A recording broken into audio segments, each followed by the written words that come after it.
Hello and welcome back to the channel. I'm Tim and we're playing through Silent War 2.0 with the IJN expansion, campaign number 3, Turning the Tide. We're starting week 4 of July 1943. So let's jump right in. As always, we start with our war event phase.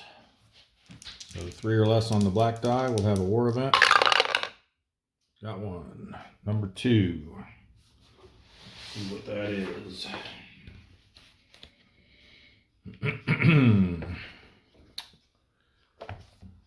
War period 3. Event number 2. Relegation to training duty. Remove submarines from play. 3 submarines from play. These may be at sea or a base and may be under repair.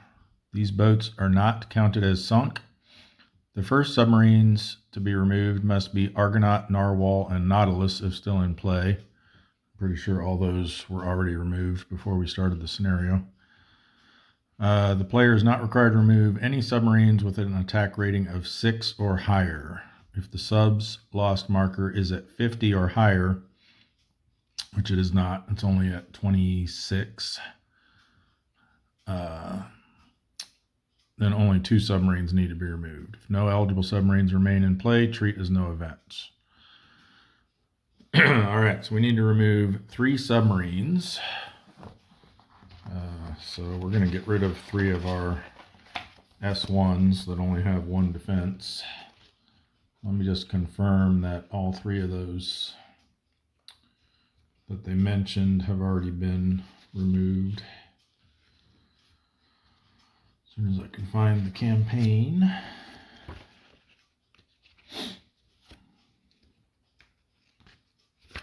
There we go. Campaign 3.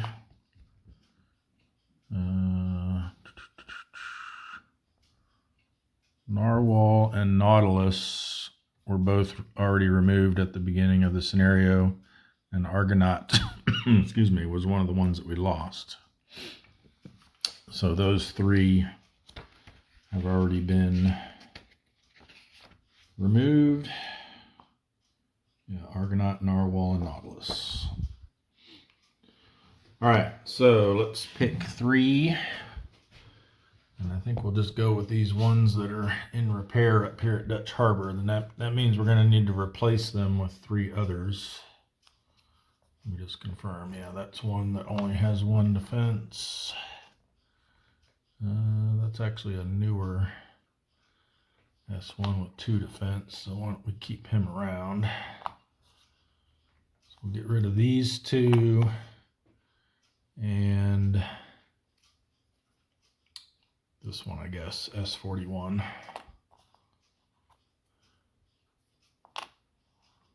And let's do S28 just because it's a lower number.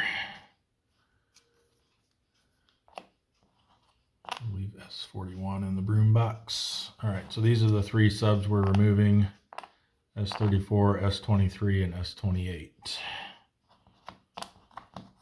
They don't count as lost subs. They've just been reassigned to training or some other operation somewhere.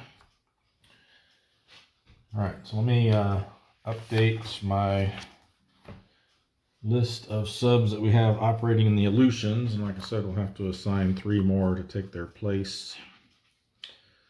So S23 is gone, S28 is gone, and S34.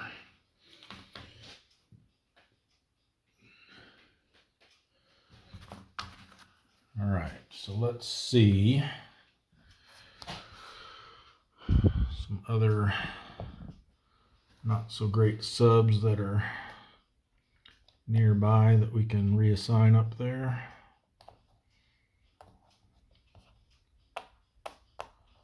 Definitely don't want to put any Gatos on that mission.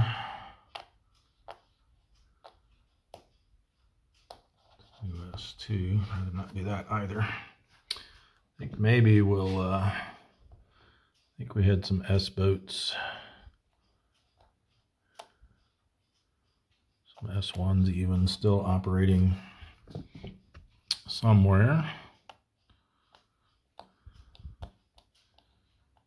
E3 probably wouldn't be a bad choice. They're only a 4 if we need to.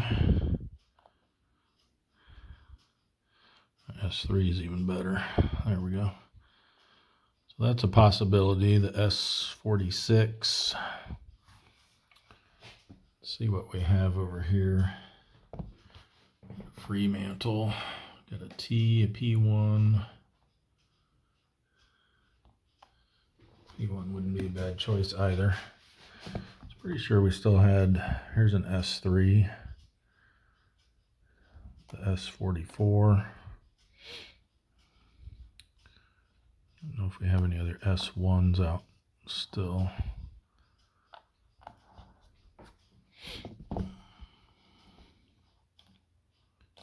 Oh, here's one. So we'll definitely assign this guy up there. We'll have him start making his way up that way.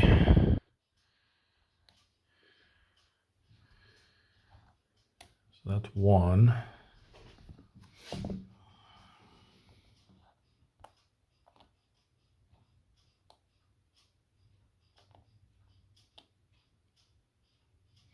I've got a couple S3s here. I have an S3 here, so let's send this one up there as well. And then, so they're going to RTB to Dutch Harbor. Take them a little bit to get up there.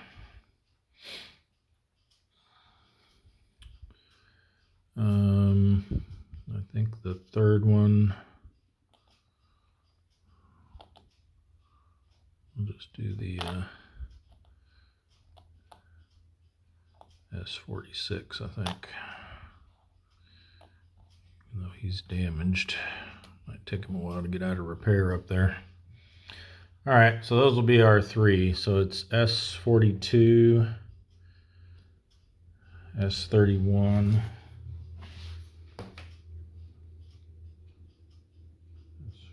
S42, and then what was the third one? S46.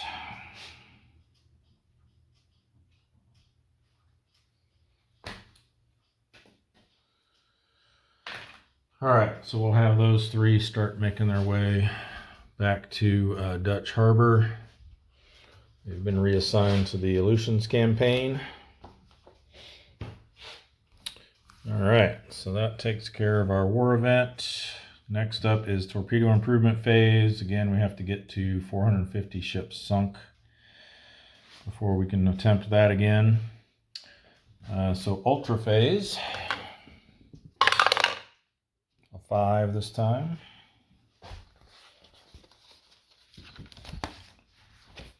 Find our chart here. 5 for war period 3 is going to be South China Sea 1 and East China Sea. Right up here, right next to each other. South China Sea 1, East China Sea. Those are some good areas. Hopefully we can get some good results from there.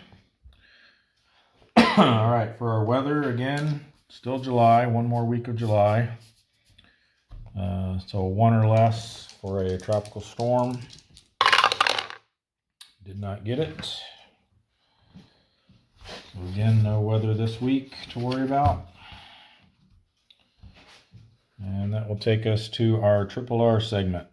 No reinforcements. Next week we'll have some. Ready submarines. So all these that are either ship side or pier side go ready for sea. Got those there. And that's it. And the rest we'll have to roll for in their respective broom boxes. So let's start here with the Jack at the Sperry. He needs a 5 or less. Got it. And then the Swordfish there at the Fulton needs a 4 or less. not get it. The plunger needs a 4 or less. Nope. And the pompano needs a 4 or less. Got it. All right, we've got 2 here at Pearl Harbor. Each needing a 5 or less. We'll do black dye for the halibut, white dye for the guardfish.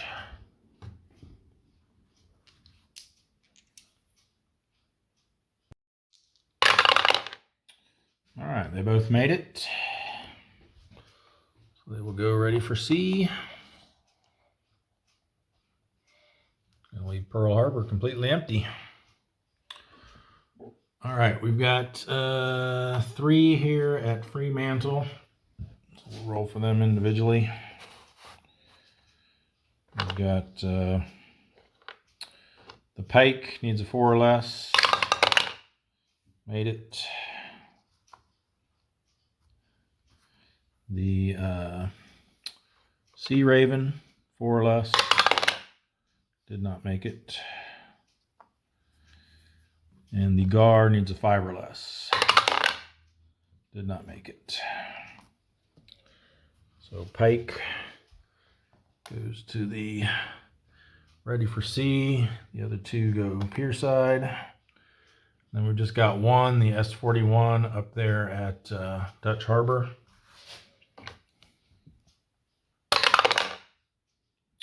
4. He needed a 3 or less, so he's going pier side. All right, then we've got repairs. Just have a couple here. The Greenling needs a 7 to finish getting repaired there at Fremantle. Got it. And the S32 needs a 5 or less to finish his repairs at Dutch Harbor. And got it. All right. That takes us to prep for operations phase. Get all these moved up.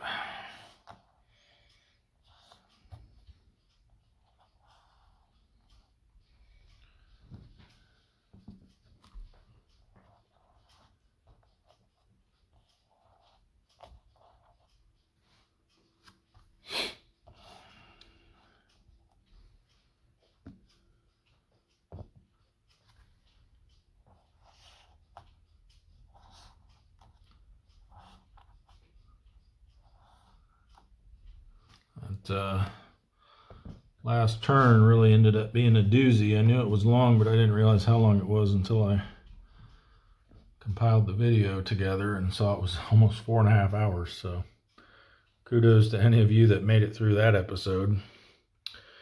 Hopefully this one won't be quite that long.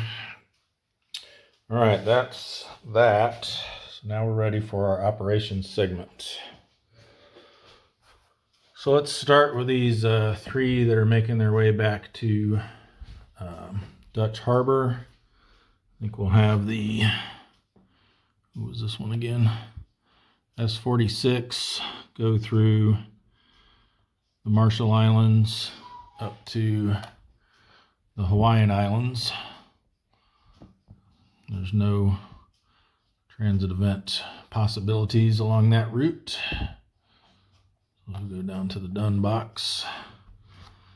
I need some way to mark that so I remember, excuse me, that they need to go back to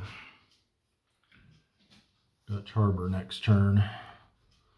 So I'm going to mark them with 2 RTB markers just to remind myself of that.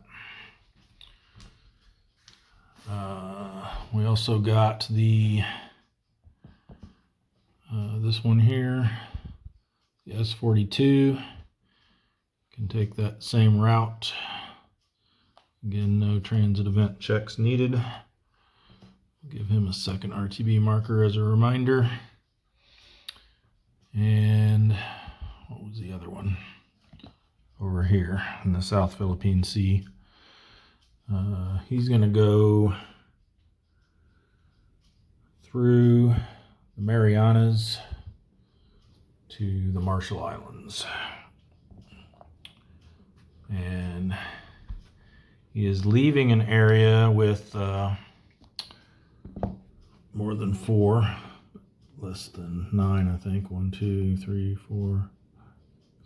Yeah, there was 8 there when he left. So he gets a +1 to his transit event check for congregating risk, and -1 for being on transit side.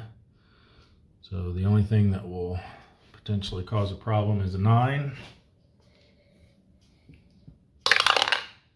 And he didn't get it, so he is safe to proceed to the Marshall Islands. And again, we'll mark him with a second RTB marker just as a reminder where he's going.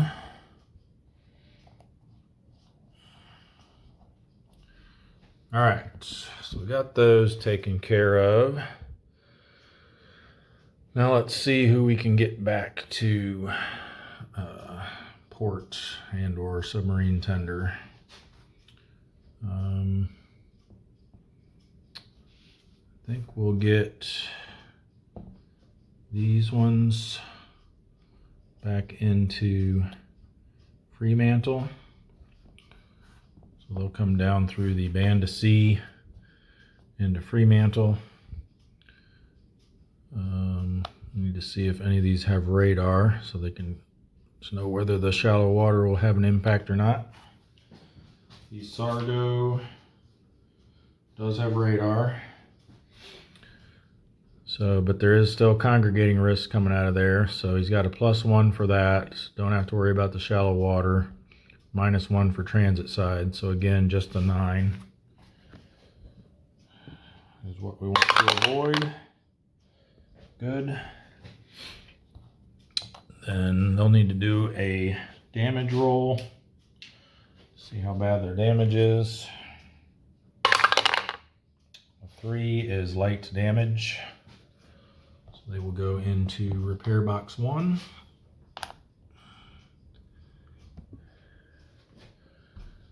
Next we have the Pompon. Pompon also has radar. So again, only a 9 will be of concern for the transit event. Safe. He's not damaged, so they can go directly to the broom box. All right, and everyone else is still on patrol there. Okay. We got one hiding under here that can also come back to Fremantle through the Java Sea this time.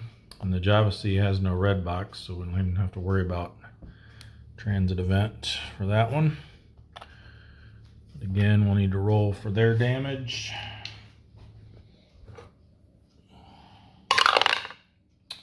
Seven is going to be moderate damage, so repair box 2 for that was the Sowery.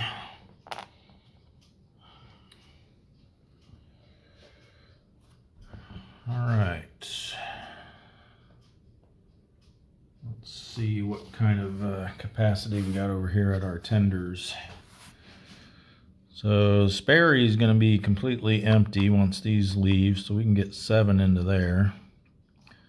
There's going to be still 2 at the Fulton, so we'll only be able to get 5 into there.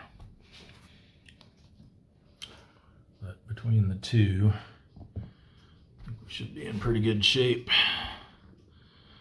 I guess first we can see if the S-47 is going to be able to make it into the Fulton or not with their damage. Has to be superficial only.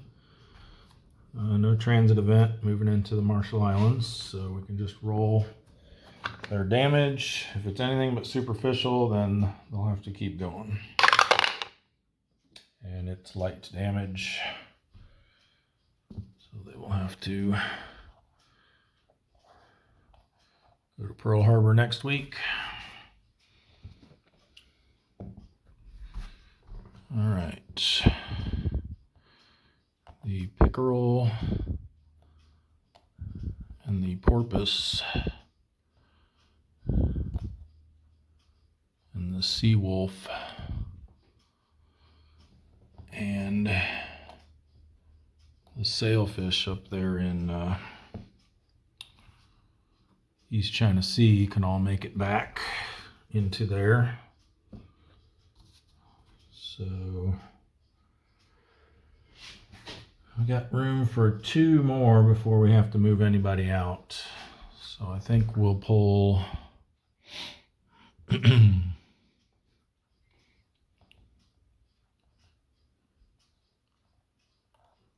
go ahead and get the sailfish back from East China Sea. They are leaving shallow water.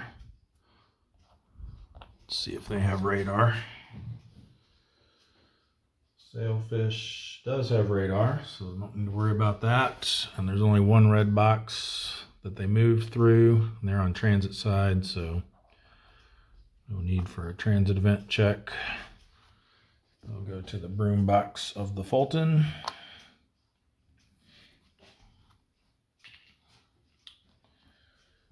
Then let's get, oh, we've also got these ones that can get in there too. This one, S44.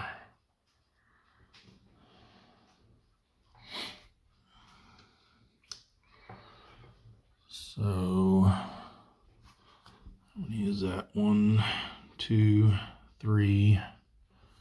Just 3 more that we need to get in there. So we got plenty of room. All right, well, we can get 1 more in now. So let's bring back the S44. And again, he's only moving through 1 area with 1 red box on transit side, so no transit event check needed. They will go to the broom box of the Fulton. And then we'll do the same for, actually we've got 4 more. 3 more now. So we're gonna have to get, looks like we got just enough room. So we're gonna have to get these 3 out of there first. Let's decide where we want them to go. We got a P3, a Gato, and a new S1.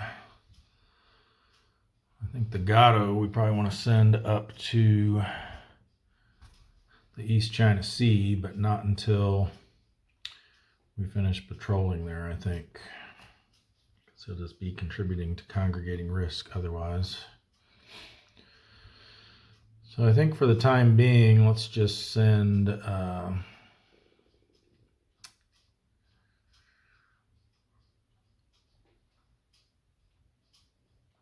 to think where we want to get all these people to.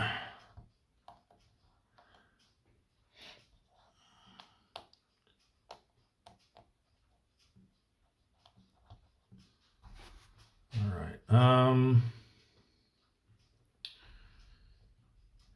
Yeah, let's send 1 of them.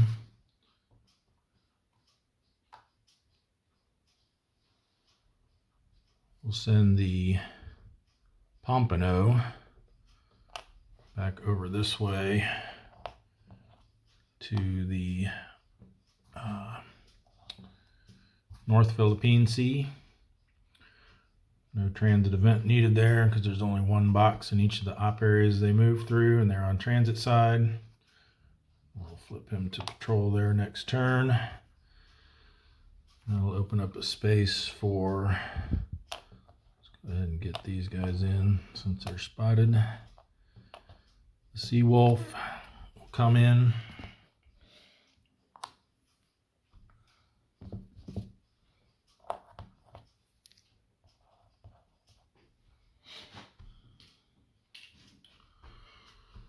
All right. And then we still got the sturgeon that we can bring out. Let's send them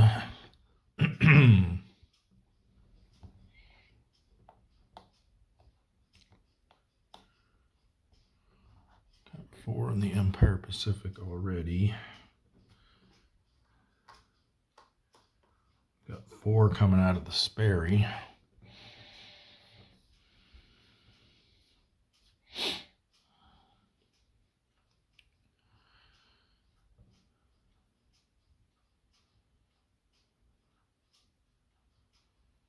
Alright, I think we'll wait on some of these until we finish patrolling over here so we can clear some people out of the North Philippine Sea. We're going to move them up into the either over here or up there. So let's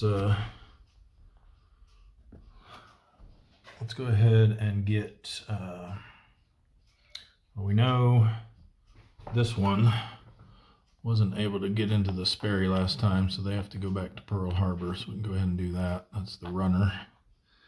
So they're going to go through the Hawaiian Islands down to Pearl Harbor. No transit event needed there. So roll for their damage. 6 is going to be moderate. Airbox 2.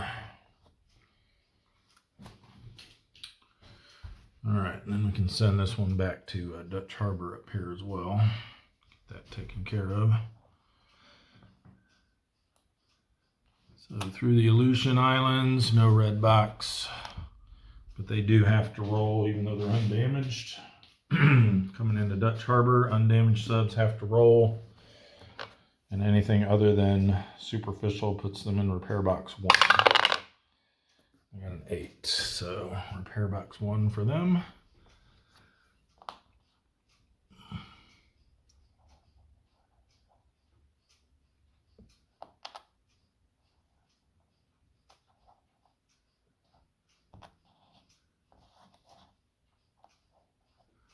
There we go. All right. So I think we're going to start over here in South China Sea 1. We're going to move some stuff into there. Definitely all these ones in South China Sea 2 will move up there. And then we'll see what else we want to do. All right, so the Thresher volunteers to go first. So they need to do a transit check. They're leaving shallow waters, so unless they have radar, which they do not, we'll get a +1 from that. So an 8 or 9 is what we want to avoid. Good. Search and contact with a +1. 4 and 2. So 4 is going to be sparse. 2 is a small convoy. That's our 2-1, but we get an extra ship, so 3-2. All right, here we've got too far. So let's just go ahead and do column A. And let's just go ahead and do standard attack posture. We'll just reveal everything. We get lucky here. So far, so good. All right, good deal. A little bit of ASW to deal with, but that's all right. And we need 1 auxiliary.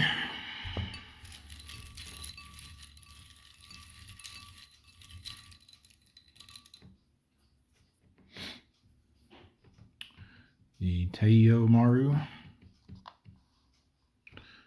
10,000 tons with only 2 defense. That's pretty nice. All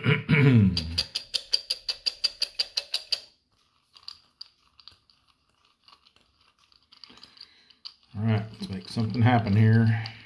Unfortunately, there's not enough tonnage there to be able to get a super skipper, but see if we can at least get a couple sunk here would be nice.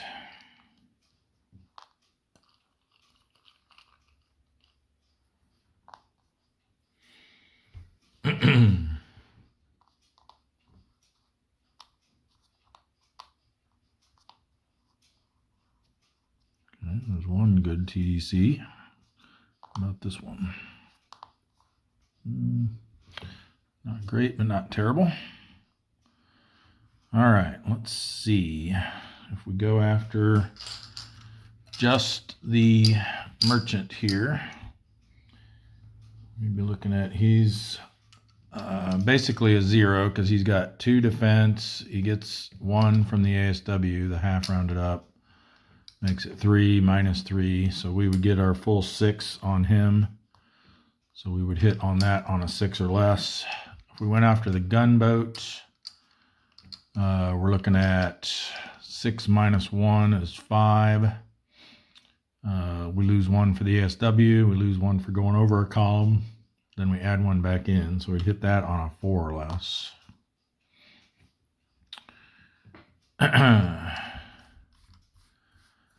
We could do a split shot, but they'd be kind of low. We'd probably want to, because they're 2 apart, so if we wanted them to be equal shots, we'd go 4 here and 2 here. So they'd each be hitting on a 2 or less.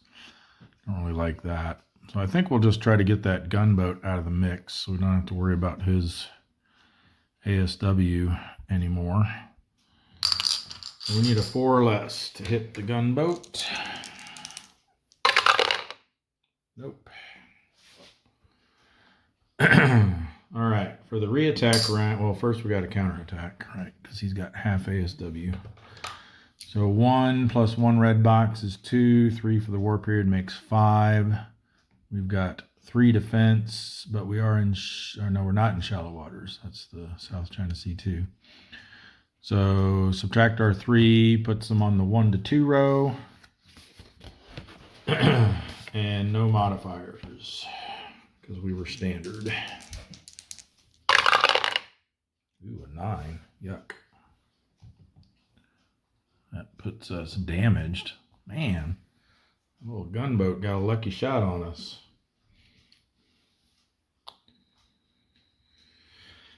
All right.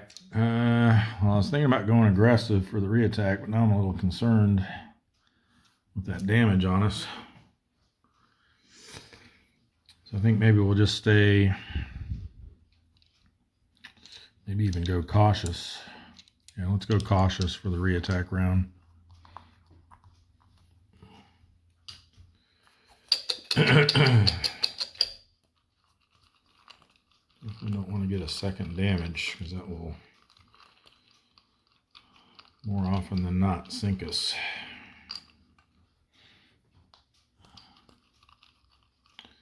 We do get -1 to these, at least to the one that we choose as our unmodified.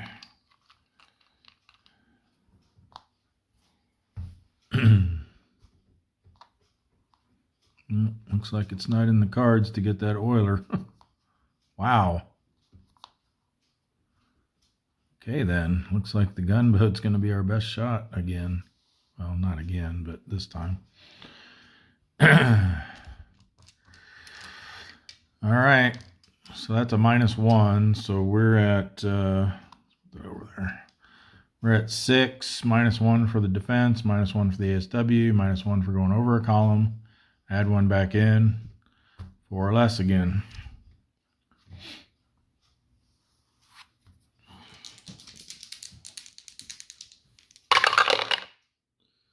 All right, is 3 good enough to sink it? I think it is, since our torpedoes are improved now. Yep, just enough. At least he won't get another shot at us. So the Thresher gets a 2,000-ton gunboat. This is week 4. 543. All right.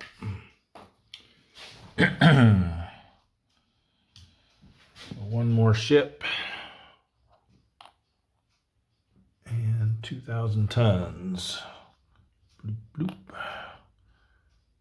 That goes up another 10. So now we are at 300. 310 ships sunk. No, 311. And 1,320,000 tons. For the Thresher's endurance check, they are damaged, so they get a +1. Their B rating, so they're going to need a 4 or less. Got it. But may not want to leave them out with that damage marker. We'll see. All right, we'll send the grouper up there next. Remember, the grouper is one of our early gatos, so once they do get a RTB result, we're going to probably send them back to Pearl Harbor for refit. If they get a damage result, then they have to go back to Pearl Harbor. Let's see what happens. Transit events. Does the grouper have radar? They do not. So again, an 8 or 9. What we don't want to see. And then +1 for search and contact. 7 and 4. 7 is going to be low density. 4 is a small convoy. So a low density small convoy, 1 extra ship for each column. 3, 3, and 2. I don't like the look of this all that much. 4 tactical rating, no radar.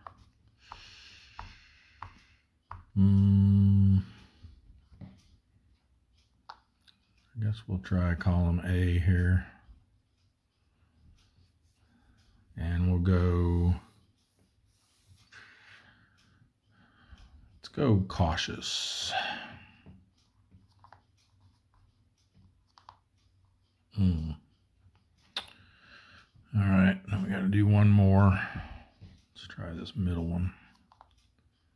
Okay, good. So we got a destroyer.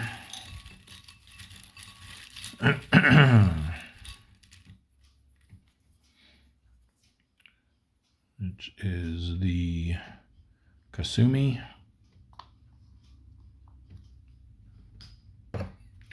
And a light cruiser.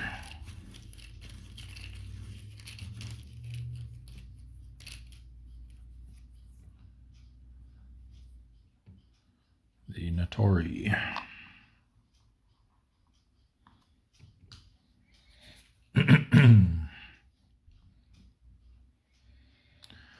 All right, TDC markers, we get 4.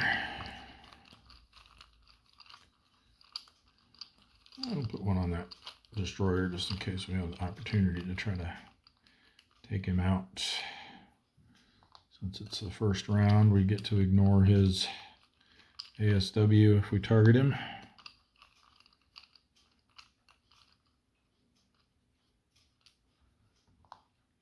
I think for the 4th one, we'll go here.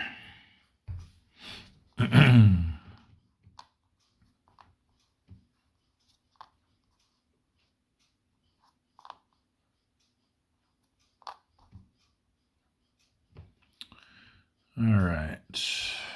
Probably not the destroyer. We would need a 0 to hit that. We go after the, oh, we got to replace that oiler. Or that passenger ship, I mean. It is actually the Kamikawa. A little bit sturdier.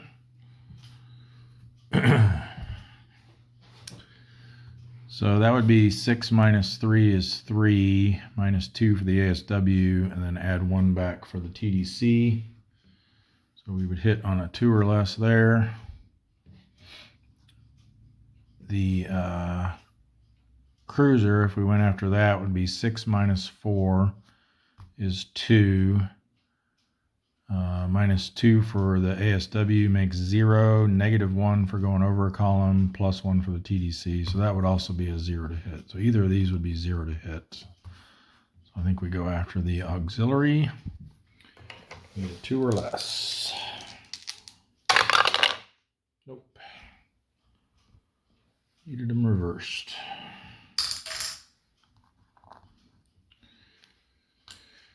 All right, for counterattack, we've got 2 plus 1 red box plus another 3 for the war period makes 6.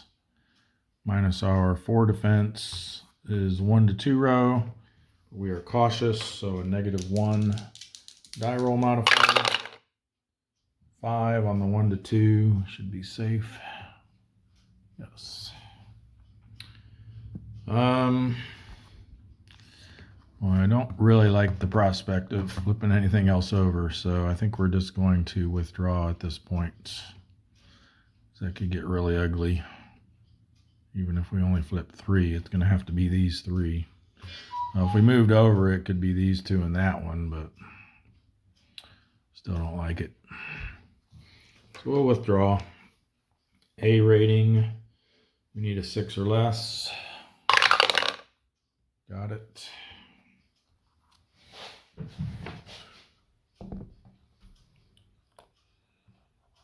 All right, let's see if the Trout has any better luck. The Trout does not have radar either, so 8 or 9 for the transit event check. What we don't want to see. And search and contact with a +1. 3 and 4. Is that enough? Yes, just barely. So that's a sparse, small convoy. So again, 3 and 2. All right, Trout's going to set up in column A, and I think we'll go standard attack posture.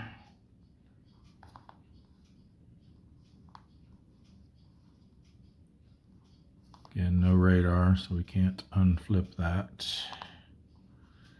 All right, not too bad, just 1 destroyer to deal with. Again, if we can get a nice TDC on him, might be able to take it out in the first round. It's the Oshio.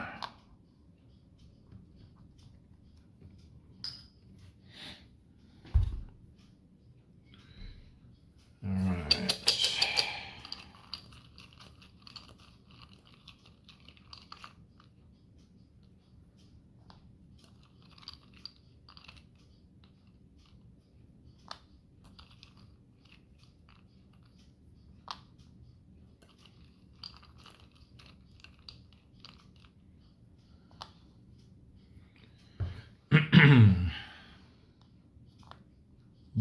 Probably not.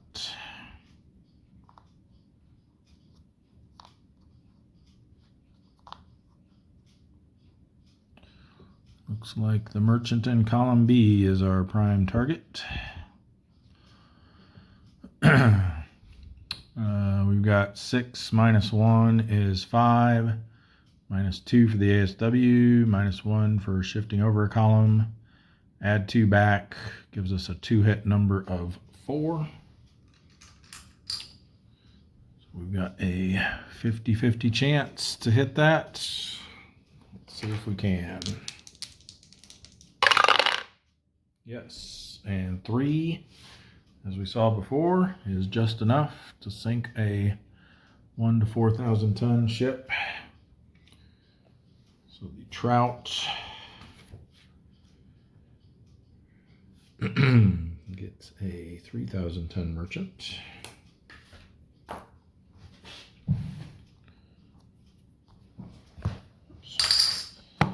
that was from cut B.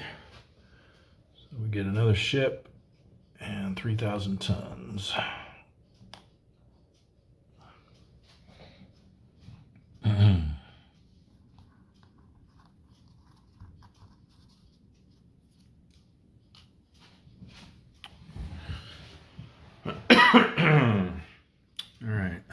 Counterattack, we've got 2 plus 1 is 3, another 3 makes 6, 3 defense.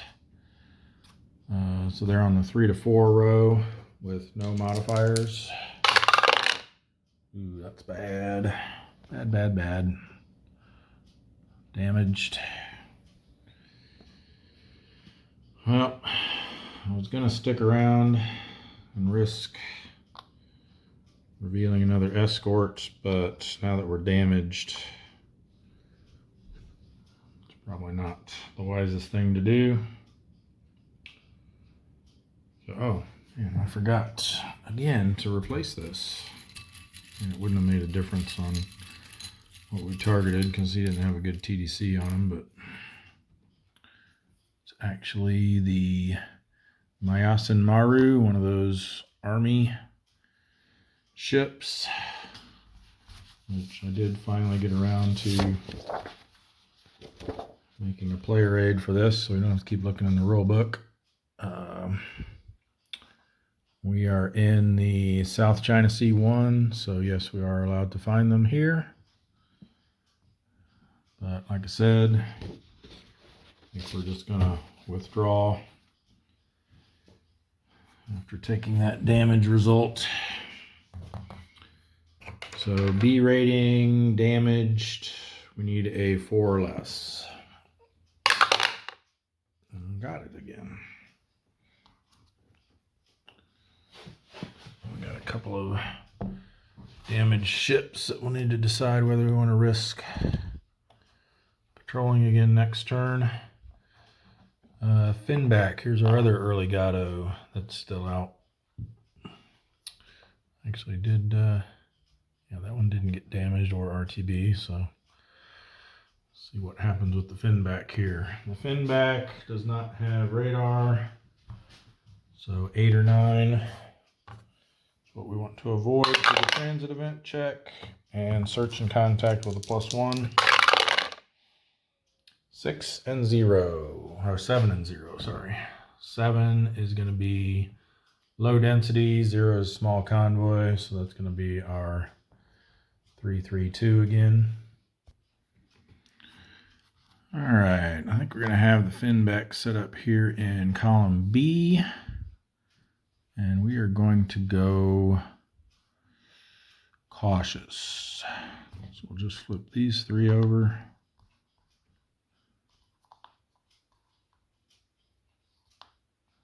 Oh no. All right, Diligent Escort.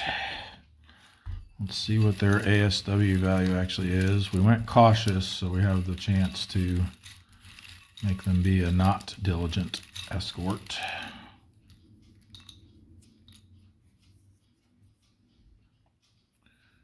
All right, so it's the Wakaba. So +3 to their ASW makes them a 5. So we have to roll higher than a 5 in order to convert them to just a normal DD with 4 ASW. Subtract 1 if you're successful. But if we roll a 0, then they stay a diligent escort and they get a +1 on their special counterattack roll. 2. So he's still a diligent escort with 5 ASW. So this is going to be a bit difficult here.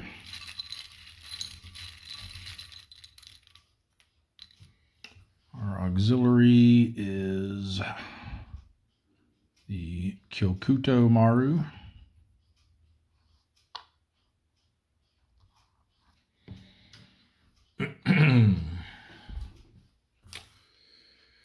All right, then we need some TDC markers. I'm not going to bother putting one on that destroyer, I don't think. He's an 11 between his ASW and his defense. No chance there. Good news is if we do decide to re-attack, we can slide over to column A and get away from him. I think we'll go, just do the 2 in our column, I guess, for the other 2. You know what? Let's do this one over here. All right. That's probably not happening. That may not be happening. That's probably not happening. Wow. Those were terrible. So yeah, I'm pretty sure this one's out of reach because that's 3 plus 2 is 5 plus 1 for going over a column plus 5 ASW. Yeah, he's at like 11 as well. This one is 2, 3 plus 5 is 8, so he's out of reach. This one we assume it's 1, but that's going to be the same as that. And here we assume it's 1 plus 1 for going over a column plus 5 from the ASW makes that a 7. So that one's also out of reach. So we got no shot. Oh, we did forget to do his special counterattack first, though. I forgot about that. Ooh, 7's not good. So yeah, he damaged us right off the bat. So actually, if we get damaged by the diligent escort, we can just decide to withdraw before combat. So I think that's what we probably would have done. Even if we didn't, we've got no shots, no counterattack. We withdraw now. So either way, it's the same.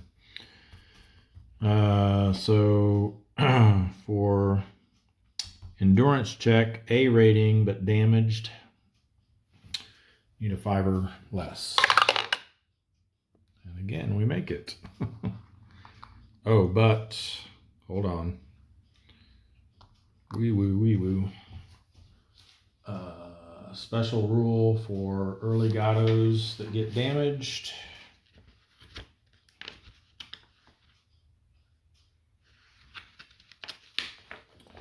Here it is.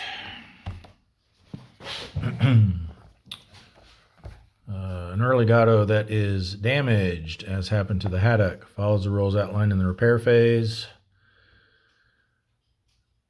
That doesn't make any sense. If at sea, the submarine voluntarily RTBs, unless it was forced to involuntarily RTB. Okay, well, we weren't forced to involuntarily RTB, so that means we voluntarily RTB, which means we get to move right now. And early gatos RTB to Pearl Harbor. So once we get into Pearl Harbor, placed as per repair, except anything that would put us in the broom box or repair box 1 is instead repair box 2. So we're automatically going into at least repair box 2, possibly repair box 3, depending on how bad the damage is. And then once they come out of refit, then they'll get replaced with their better version. Okay, so we get to voluntarily RTB, which means we move now this turn, even though we just did search and contact and combat. This is one of the few cases where you're allowed to do that. The other case is operating in an SMZ because of a war event. They get to shoot and scoot, so to speak. All right, so we need to make our way back to Pearl Harbor. I still haven't gotten clarification on whether they're allowed to move through, use this connection for transit movement or not. It says on the board that patrol movement can. I'm thinking since it specifically says that, that means transit movement is not allowed. We can go up through the East China Sea as well. That'll get us a little bit closer. So East China Sea to the Marianas.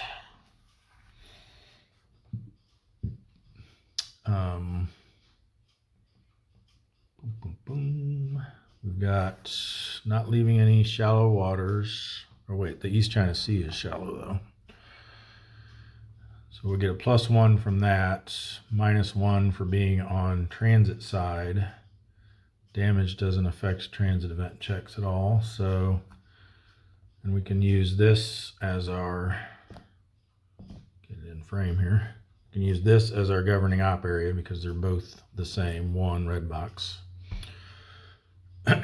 So -1 +1 means only a 9 will require an additional roll.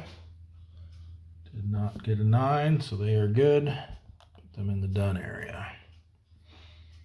Well, remember, they have to go back to Pearl Harbor for their refit next turn. Won't quite make it back. Following turn they will. All right, so that is going to do it for the ones from the South China Sea 2 area. Now, how about, we've got 3 in the East China Sea already, and we've got these 3 that can either go there or here. Let's see how many others we're going to be able to get into the East China Sea. We've got just one here on patrol. I know there's 2. Let's get those moved down. So we got the tunny and the whale that can get there. And I think that's it. I think we want to leave the sunfish in the Sea of Japan because it's too costly to get back up there if they move out. Same thing for the Yellow Sea. We'll leave the one there. So we're just looking at 3, 4, 5. This would make 6, 7, 8 if we sent all 3 of them up there. We got room for one more here now, since the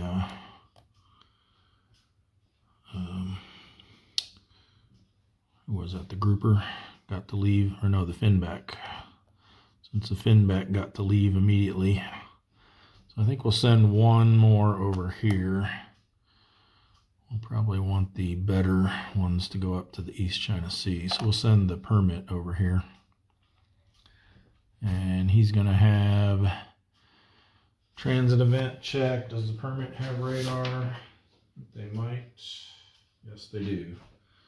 So only a 9 for his transit event check. And then search and contact with a +1. 9 and 5. So that's going to be high density, large convoy. Nice. And an extra ship in each column means 4, 4, 3, and 2. All right, as I said, the permit does have radar. Tactical rating of 3. We'll set up here in column B. Go standard attack posture. We'll unflip that.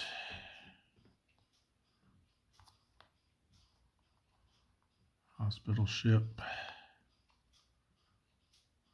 Oiler.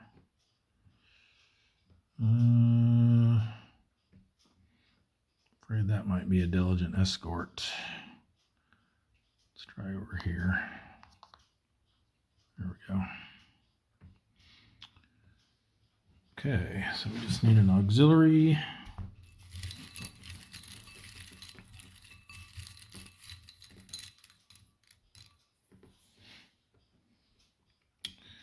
The Kaio Maru.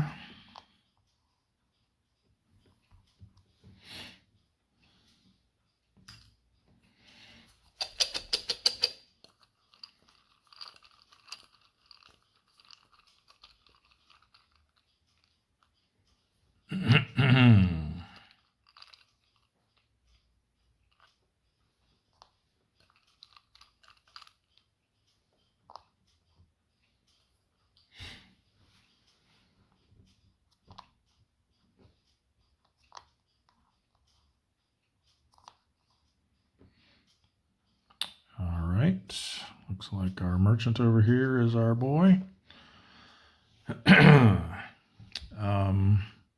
So between being over a column, having the 2 defense, and then subtracting the 3 for the TDC, that's going to be a net of 0. So we'll get our full 4 attack against 0. We'll hit on a 4 or less.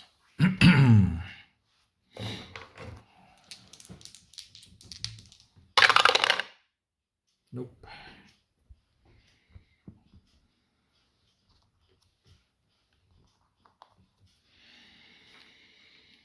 No counterattack. I think.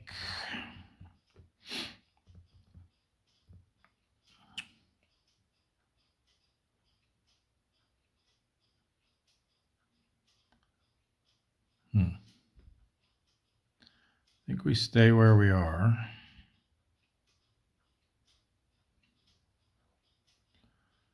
And I believe if we unflip a rising sun, and there's still other rising suns to be flipped, we'll still have to pick those, obviously.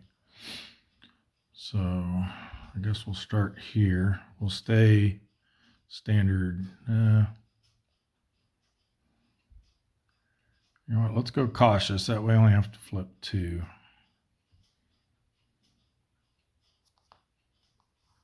Okay, that's good. Ooh, that's not good. We can't unflip it. All right. So we need a light cruiser.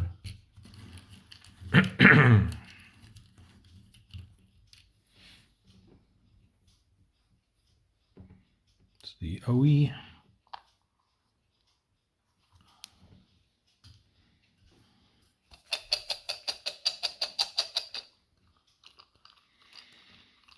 I think this time we'll just go after the 3 in our column.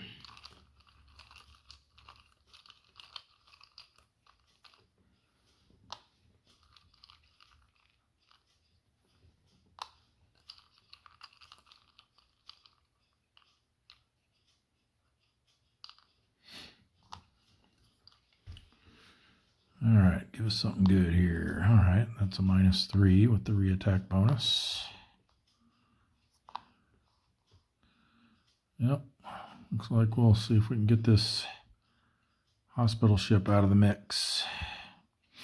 Again, the tonnage won't count.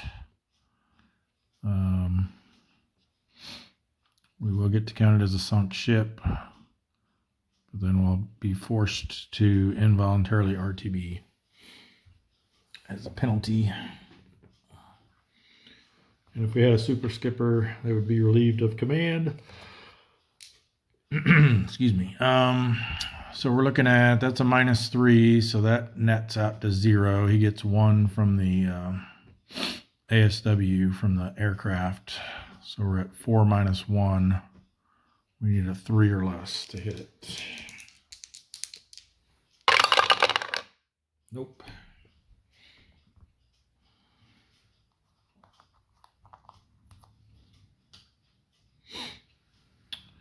All right, counterattack 1 plus 1 from the op area, 3 from the war period makes 5. We have 2 defense, so they'll be on the 3 to 4 row. +1 for reattack round, but -1 for cautious attack posture. 7. Uh-oh. 3 to 4 row, 7 is spotted.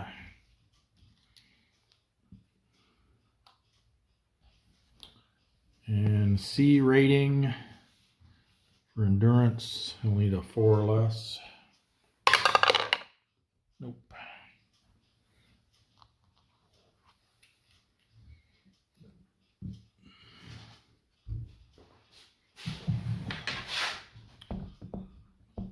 All right, so that's 4 ships there now. So anyone else we bring over is going to have congregating risk.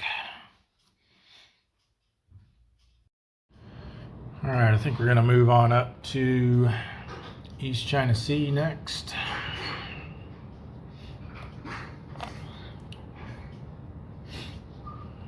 So we've got the Steelhead here that's damaged. I don't know if we want to try to do combat with him while he's damaged or just play it safe and send him back home. I guess maybe we'll try 1 round at least. So he's going to do a search and contact with a +1 modifier. Well, maybe not. 2, 3.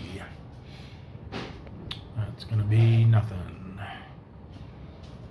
So, endurance check. He's got a damage marker, but didn't find anything, so let's cancel each other out.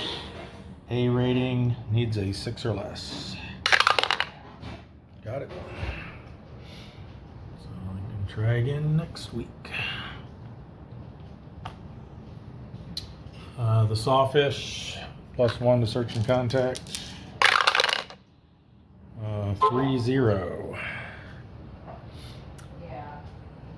Just enough there. Sparse, small convoy. So that's going to be 3 and 2. Alright, well, this doesn't look that great. This one's evading. This one's too far. We'll try column A here. And I guess we'll go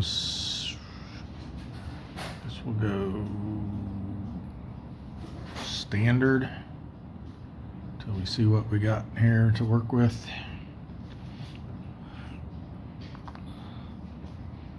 Destroyer combat event 1.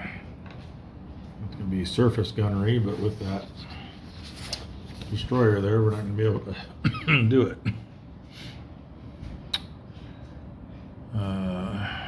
Yep, if there's a revealed IJN unit, this event is ignored.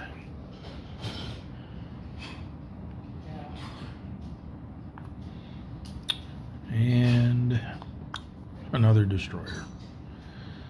Okay then.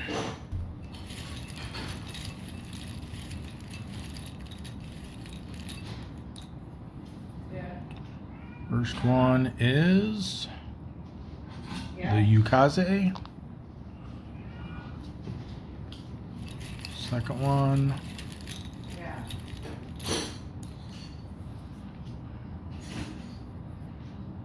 is the Arashi.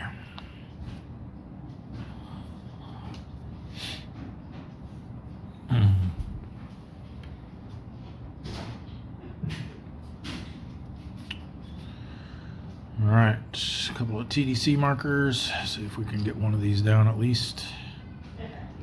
Probably just try to get a shot off here in the initial attack round and then leave.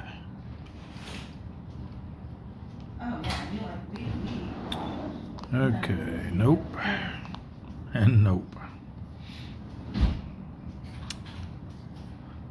Yeah, this will be 8, even ignoring his defense, plus another 2 makes 10. So he's out of reach, and that one would be 9. Ignore his defense, but +1 from this, 10, 11 for going over a column. Yep, no shot, which means no counterattack, and we'll just withdraw. So A rating, we need a 6 or less. Got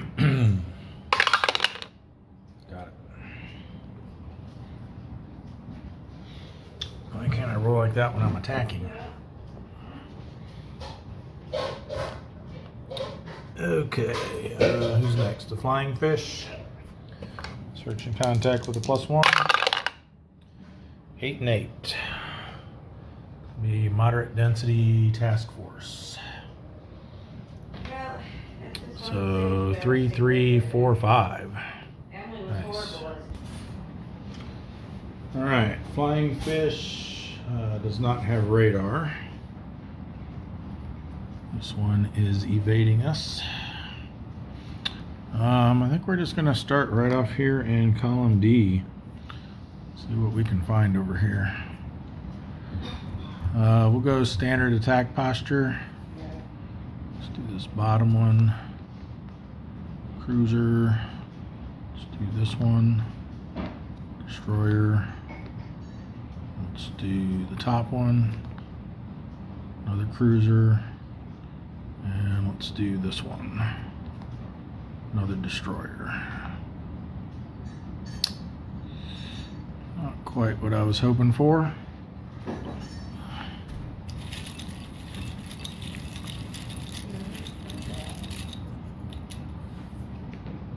destroyer is the Niisuki.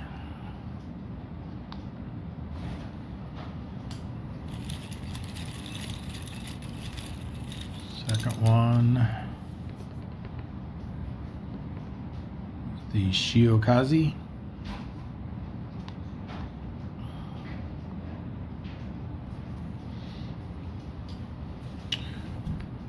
We need 2 cruisers.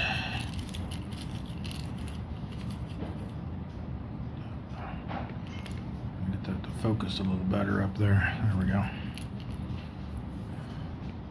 First one is the Atago. And the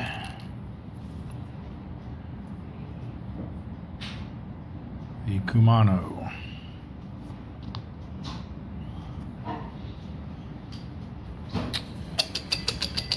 Alright, I haven't had very much luck with these TDCs here of late. Let's see if we can get some better ones.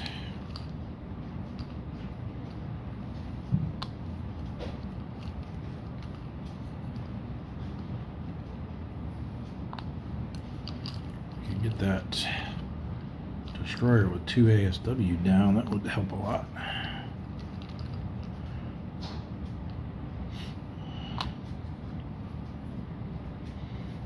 All right, 0 plus 2, that ain't gonna happen. Plus 2 minus 2, there we go, finally.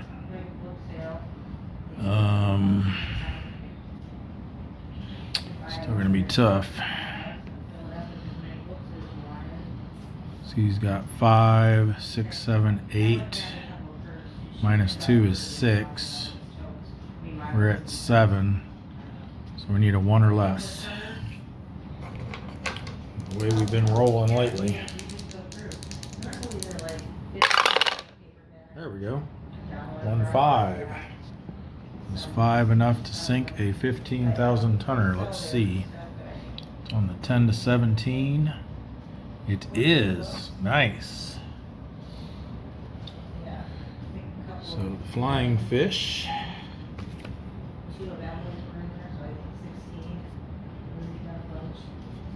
sinks the CA Kumano. 15,000 tons.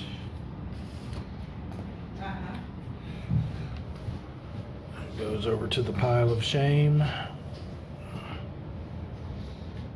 And rack it up on our chart here. So let's do the tons first. That's going to go up to 8. This will go up by 10.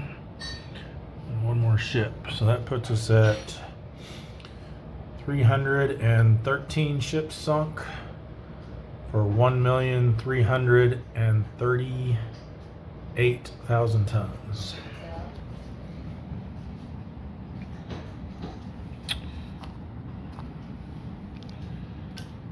Now the dreaded counterattack. They're at 2.5, rounds up to 3. There is 1 red box in the op area, makes 4, 3 more from the war period makes 7. We've got 4 defense, but we're in shallow water, so we only get to subtract 3. So they will be on the 3 to 4 row with no modifier. 4 on 3 to 4 is nothing. Oh boy. I really want to try to get something else while we're here. That's a lot of ASW. We got to flip at least 3 more.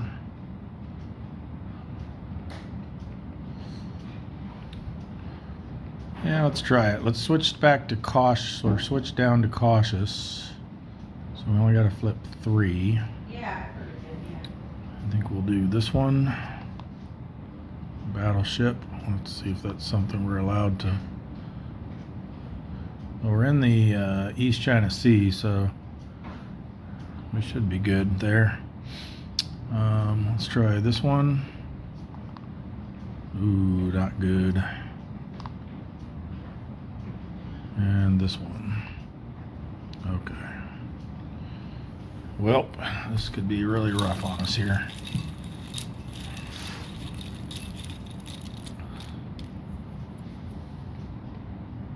Oh, and it's another 2. Natsushio.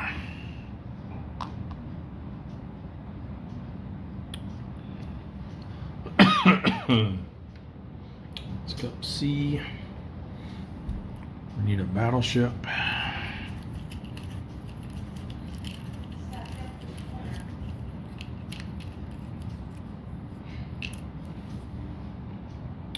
It's the Haruna, 32,000 tons. We can find those anywhere. Whoops, wrong one.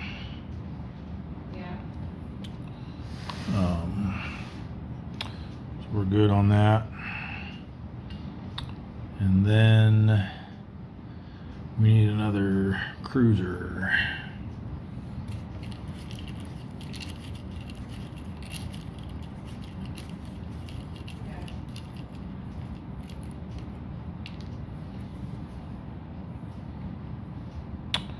The Ashigara.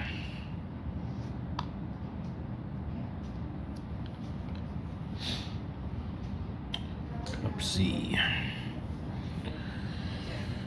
Alright, let's see. I think we want to go for the 2 cruisers for sure. I guess we might as well put one on the battleship, even though probably not too likely. We're at 5.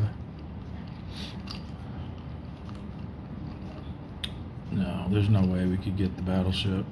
5 ASW with his 8 defense, that makes 13. That's out of reach.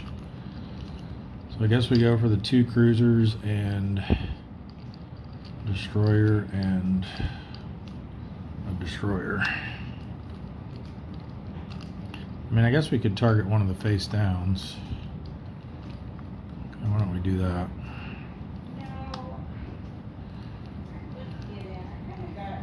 Even going after that 6 here, he's even out of reach because that's 11.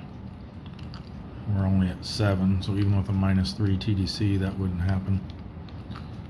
Yeah, I guess we might as well target both of these face down ones and the other cruiser. I think the cruisers are just barely in reach, only if we get a -3. Let's see if we did. Nope. And nope. So we can't target either of those. Oops. Probably not that one. And probably not that one. Maybe. Let's see. This one's going to be 1, 2, 3. Plus 5 is 8. Plus another one for going over. Yeah, so that's out of reach. This one's the defense, the assumed defense and the TDC cancel each other out. Or no, wait, this is a -2 now. I forgot. Yeah, so this is actually only a 1. So it'll be 1, 2. Plus the 5 is 7, but then going over a column makes 8. So it's still out of reach. This one will be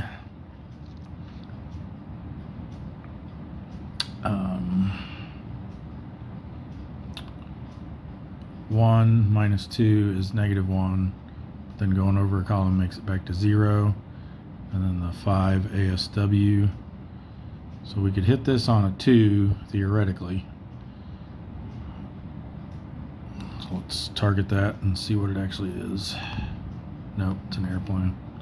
Okay, but since we revealed an airplane, we get to allocate our shot somewhere else, but I don't think there's any other shot we can make because we figured out we couldn't make this one. These are basically the same since this one's over a column. So this is a 0, which puts him at 5, plus the 5 ASW is 10, so he's out of reach too. So yeah, we got no shot. And we just gave him another ASW. Alright. Yeah, that was probably a mistake to stay, but I thought it was worth a shot.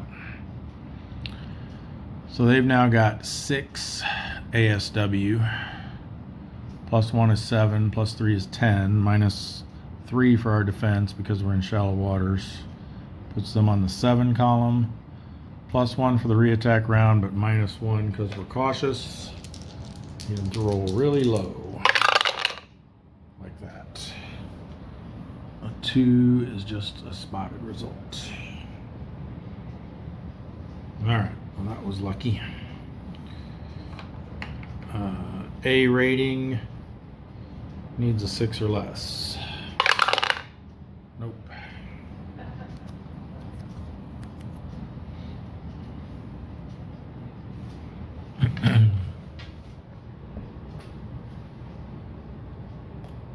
Alright, and that's 3 subs there now. Let's go ahead and move in the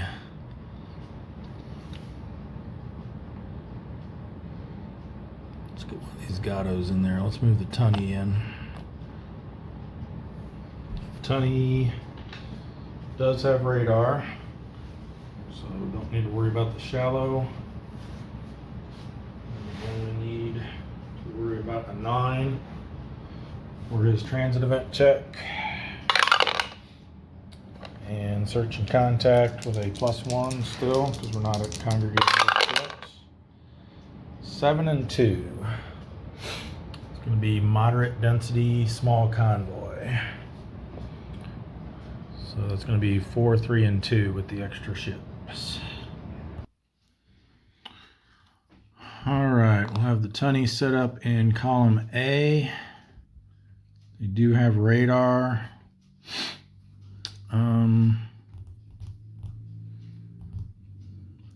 You know what? Let's go aggressive. And we're going to unflip that one.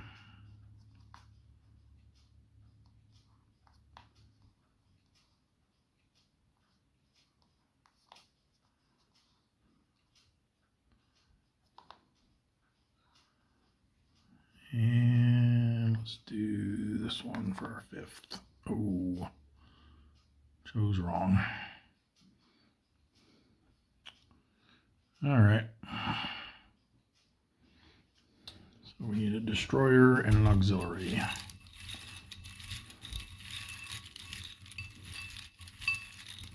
Get a nice big auxiliary there. We might have an opportunity to get a super skipper.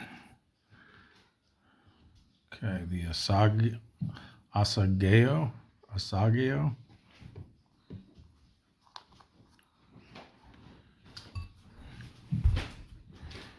And our auxiliary.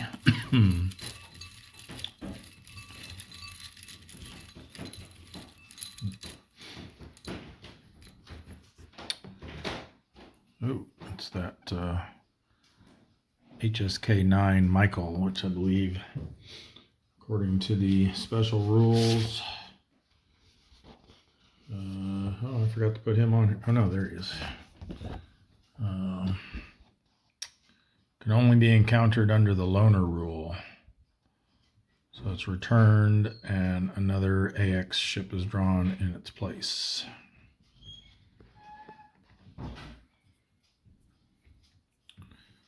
So instead we will get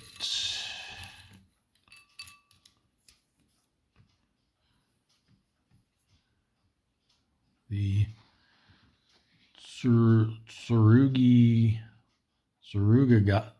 Surugazaki, something like that. Let's see. No, we're not going to be able to, unless we're able to do 2 double shots and get them both. That would be just enough to get 16,000, but probably not likely. All right, we are aggressive, so these will be -1 to the TDCs and +1 on our attack rolls.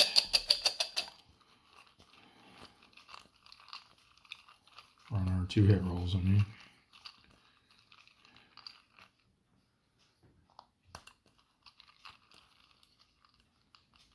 Gotta get some -3s in here somewhere, right?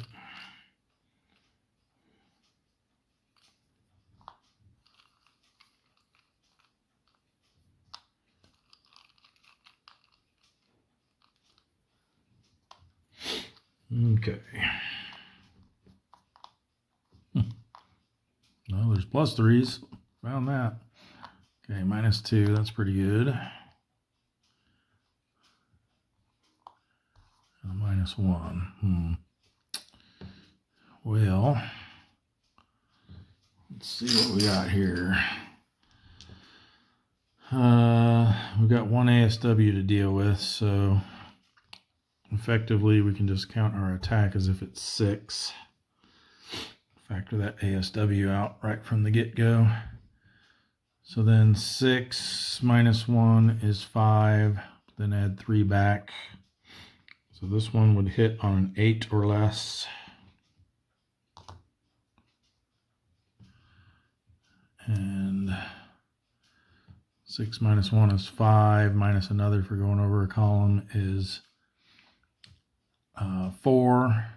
Add 2 back, that would hit on a 6 or less. I think a split shot is definitely in order here. We've got, they're 2 apart, but we're odd.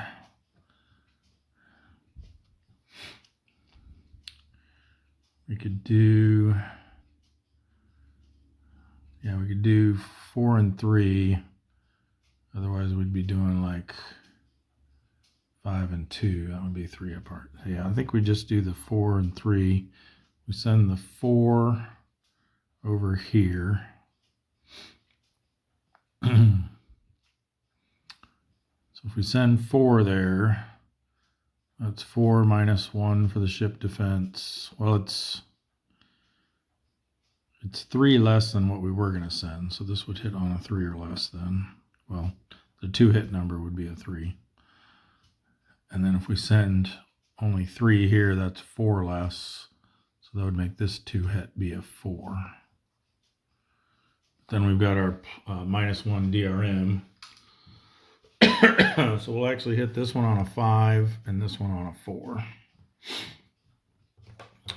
So let's go after the easier shot first.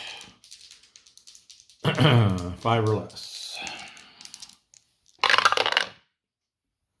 Got it. And a 9 will definitely sink a 2,000-ton ship. Glad we did that one first. So this is Tunny. We've got a 2,000-ton merchant.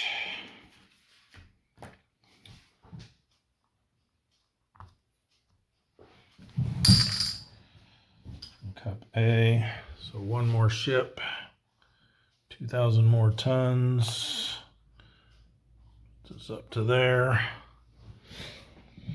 And then our second shot will be needing a 4 or less.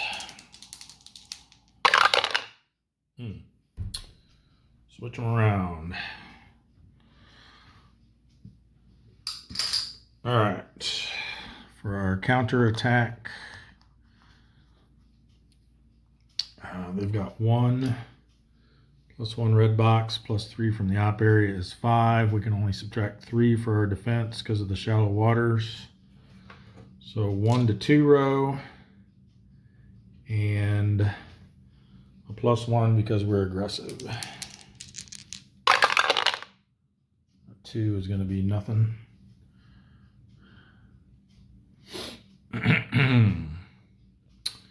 Okay. I think we stay here. We stay aggressive. I'll flip these 2 over. Oh, another destroyer. Can't unflip because there's, oh, and a diligent escort. No. Oh, we're in trouble.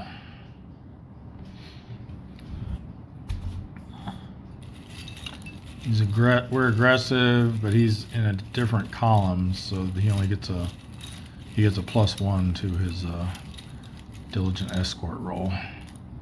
Let's replace the one in column A first. Sawakaze.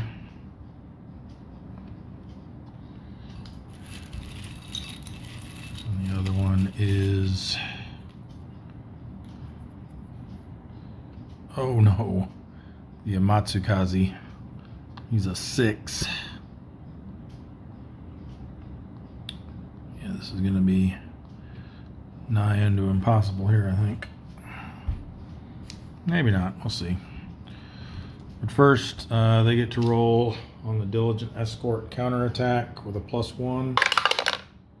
3 is nothing. All right. They've got 6, 7.5 ASW showing, so that's 8 ASW right off the bat. So we're going to need a really, definitely going to need a -2 or -3 here on one of those low defense merchants to have any chance at all.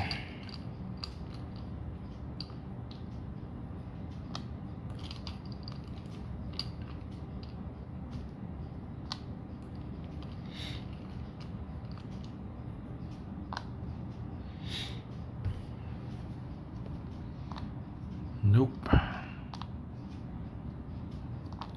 Oh, there we go. So this might be possible.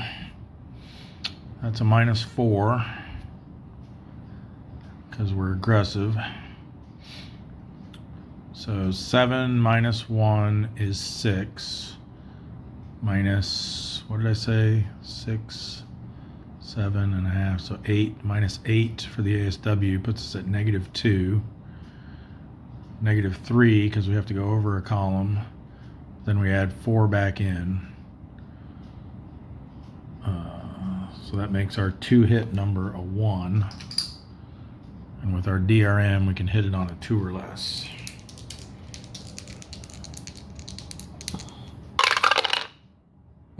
So close. Again, needed those reversed. Okay.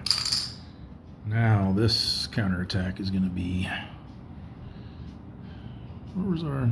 Oh, I forgot to put a 4th TDC out, didn't I? I mean, we could have put one on one of the destroyers, but there's no way we would have had a shot at it. Nope. All right.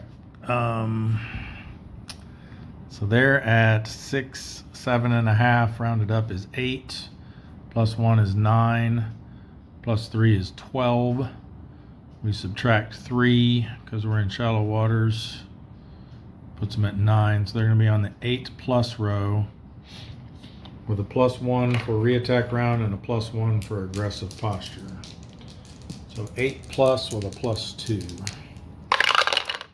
Oh yeah, we're sunk. That's a 10. Sunk.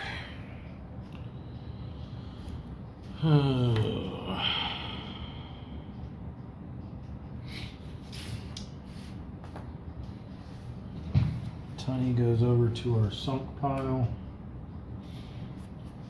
One more sub lost. Puts us at 27. And we'll move on to our next one. I guess we'll send the other Gato in from up here, the whale. The whale does have radar, so only a 9 for search and contact will matter. Or not search and contact, transit event. Now search and contact with a +1. We're still only at 4 subs. 3 and 6. Is that enough? Yes. Sparse, large convoy.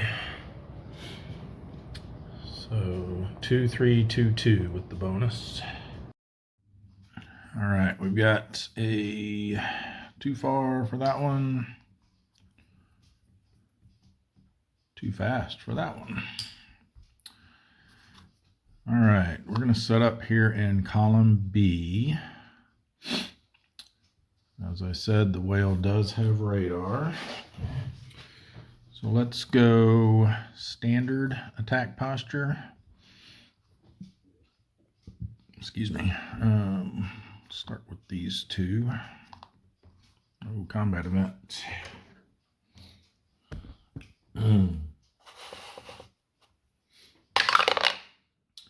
Oh, not this old 8 again. Counterattack.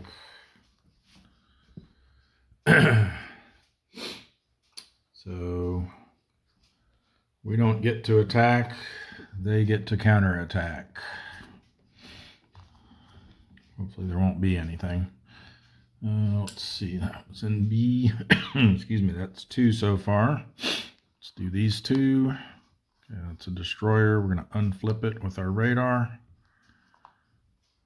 Can't have a second combat event, so that just gets discarded. And for our 4th, let's try over here. It's a destroyer as well. Alrighty.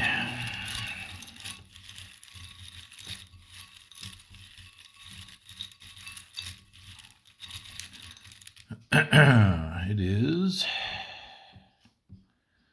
the Myōkō. Ooh, I don't like that one.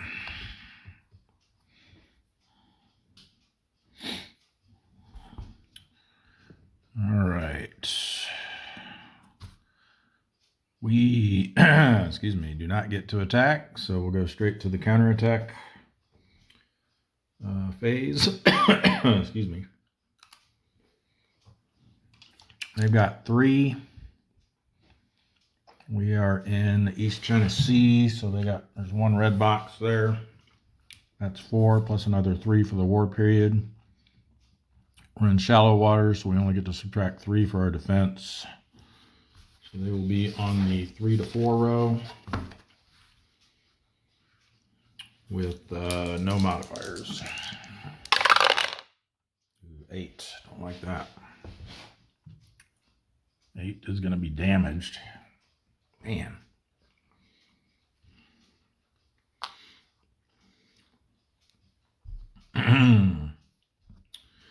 So what I was thinking before I got damaged was slide over here so that we don't have to reveal that destroyer.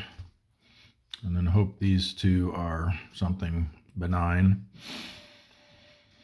But now, being damaged, I think we might just want to take our licks and move on. So A rating with the damage, we're going to need a 5 or less. Got it. Just out of curiosity. Yeah. Right decision.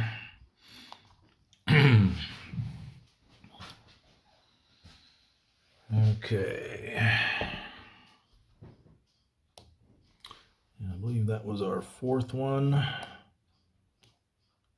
Yeah, that makes 4 subs there, so everyone else is going to start having congregating risk.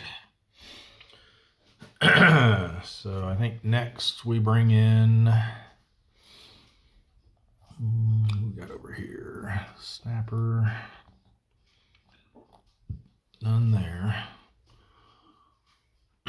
Excuse me. So we've still got the Sculpin, skipjack, and the snapper that can all get there. So why don't we do the snapper next? Snapper does have radar, so the shallow water won't be a factor for the transit event anyway. But then we do get a +1 for congregating risk. So 8 or 9 is what we don't want to see.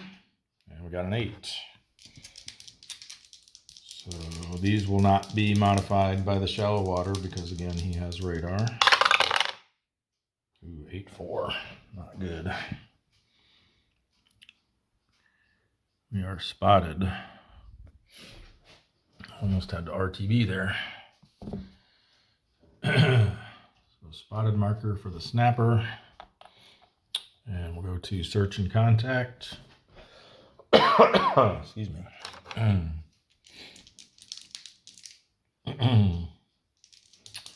We could at this point decide to skip the search and contact. We would automatically lose the spotted marker.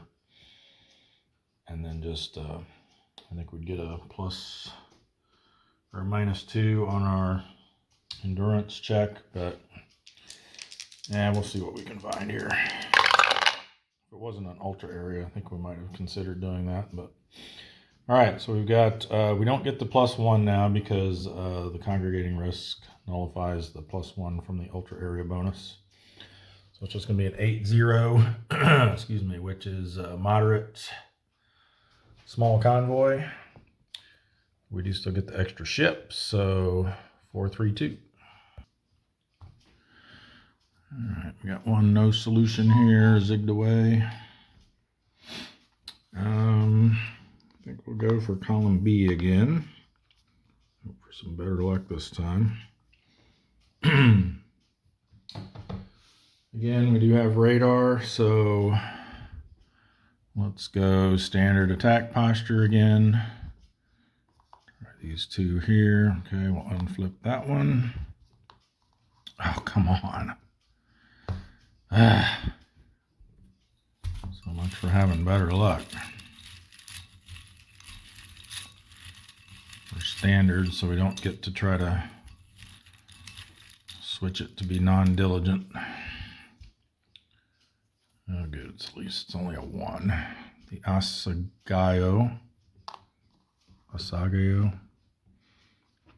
It's going to have 4 ASW. And gets an immediate roll on the diligent escort row of the counterattack. 1 is going to be nothing.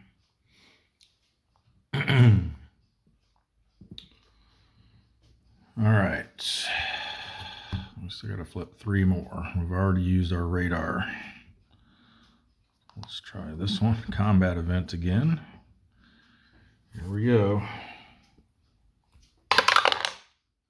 4. Remember what that is. Oh yeah. Just keeps getting better. Mechanical troubles end attack. So we have to roll a die. If it's odd, we're damaged in RTB. If it's even, we just go straight to the done section with no endurance check. Even, good. All right, well, that does it for the snapper.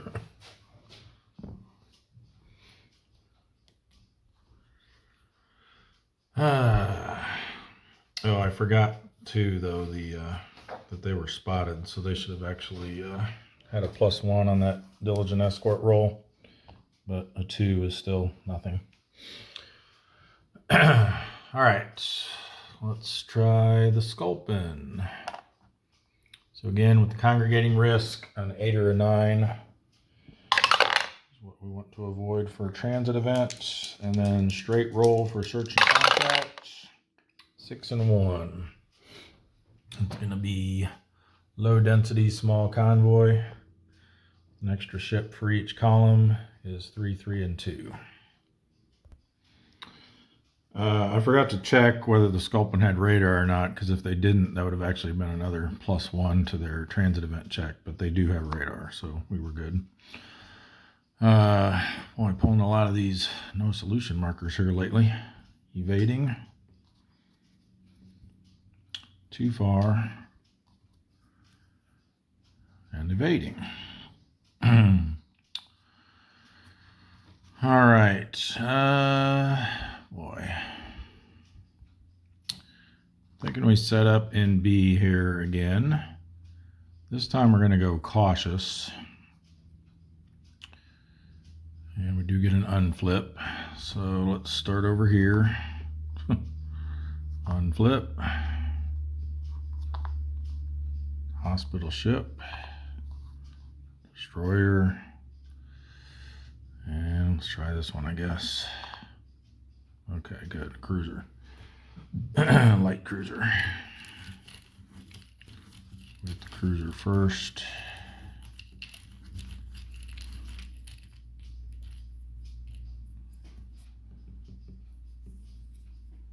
It is the, come on, Kashima? Or Kashima?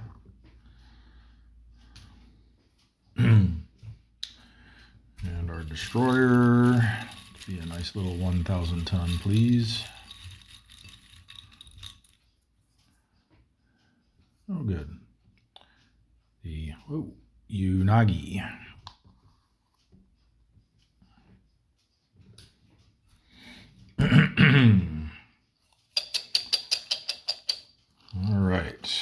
actually finally get to make an attack.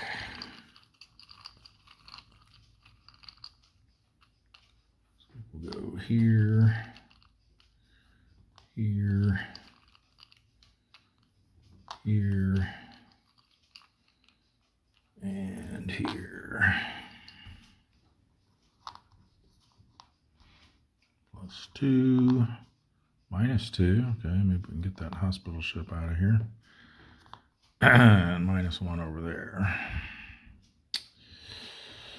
We could actually, that -1, it would take out the +1 for going over a column. So we could actually try to take this guy out, but we'd have to get a 0. Because we could ignore his ASW for that. But then, like I said, +1 for going over a column, -1 for the TDC. We're basically 6 against 6. I don't think we'll do that. The hospital ship would be, we'll have to end our turn if we do that. What would be our chances of getting this cruiser here? We're at a 6. He's also at a 6, so that would be a 0 as well. At that point, I'd say we might as well just go out and try to get that guy, but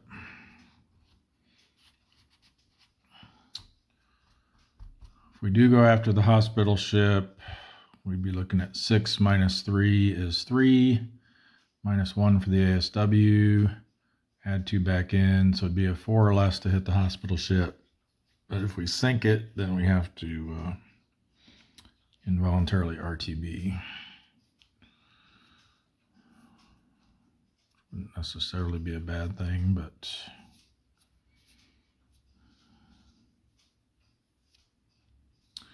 yeah, you know what? Let's do it. See if we can get that thing out of the counter mix at least.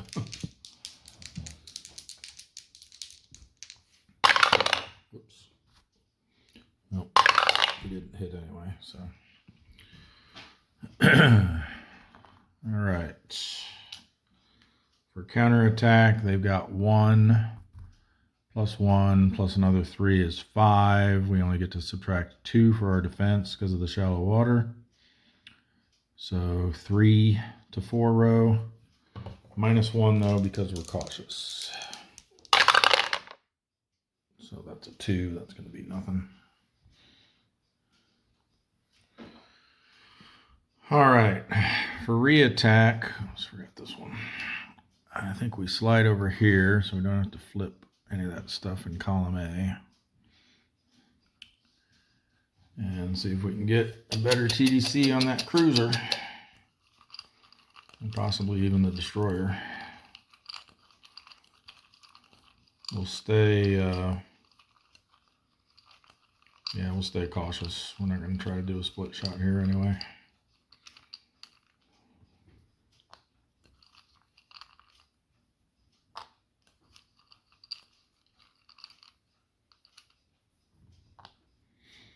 Alright, -2 again there, which is actually -3 now, a 0, and a +2. Well,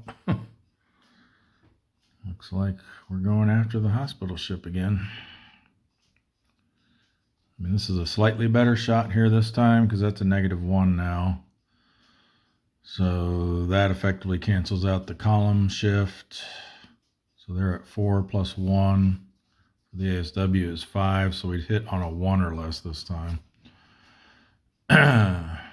We got no shot on the destroyer now. This would be, that's a -3, so he's effectively a 0, so it'd be 1 for the ASW, 1 for going over a column, hitting on 4 or less again. Sure, let's try it.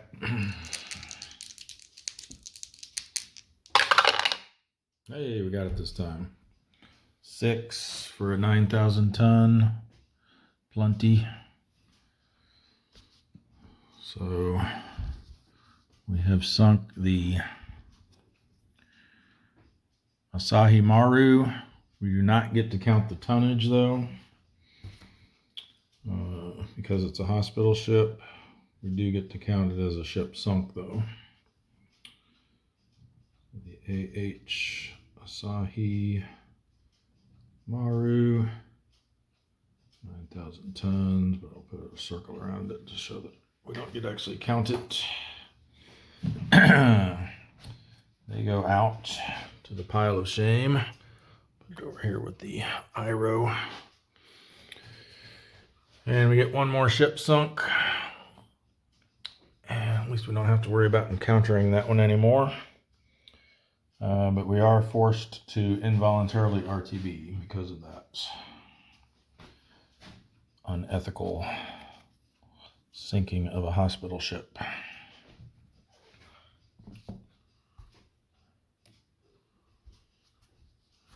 All right.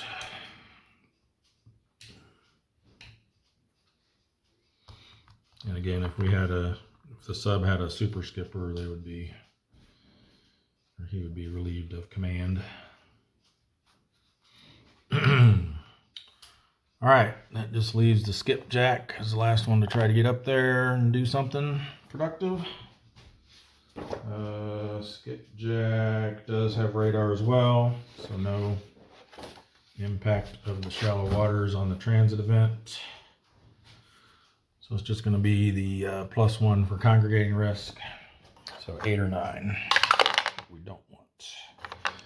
And then no modification for the search and contact. 2.7 is not good enough. They found nothing. They're a B rating with encountered no contacts, means they'll need a 6 or less. Did not get it.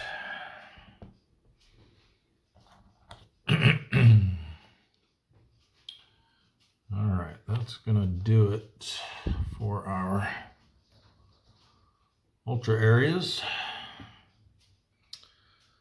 So I guess next, let's figure out what we want to do with these ones in the South Philippine Sea. We have 2, 3, 4, 5 of them there. We probably want to have at least one of them move. I'd like to get that Bilal class up around Japan, so let's have him patrol move up here to the North Philippine Sea,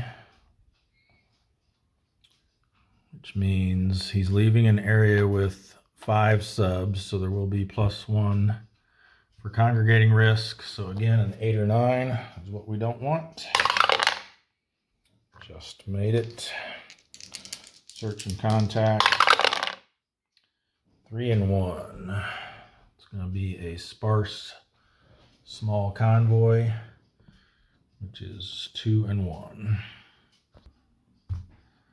The Bilal does have radar, but it's not going to help us in this case since there's only 3 ships visible.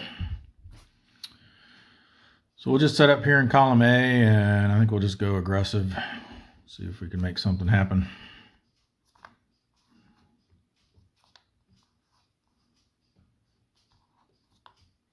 Oh no. I was hoping at least one of those wouldn't be a destroyer. Well, since we're aggressive, he's in the adjacent column, he's gonna get a +1 to his diligent escort counterattack. The Ushio becomes a 5.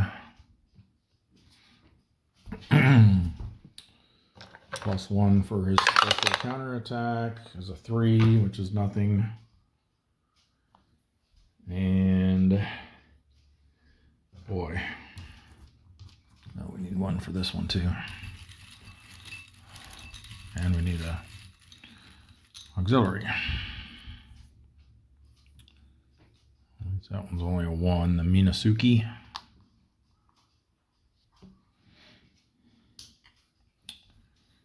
And our auxiliary.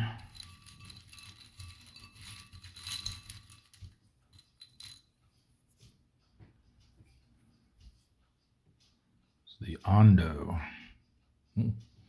16,000 tons and only 3 defense. That's pretty nice. See if we can get a shot on it before we skedaddle.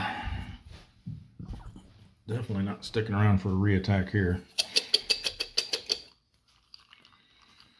Alright, because of the presence of the diligent escort, we can't use our special escort targeting rule.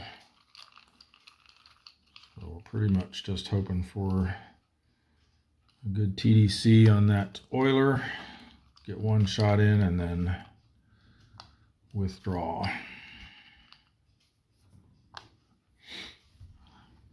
We are aggressive, so we get a -1. We needed better than that, I think.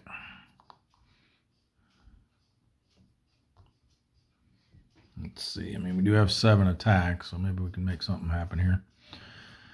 All right, so this is a -1, so that makes him a 2. And we've got 1, 2, 3, 4, 5, 6 ASW showing, which makes him an 8. So nope, just out of reach. Because even though with our die roll modifier, it would bring us back to, we'd basically roll a 0, which would be a -1.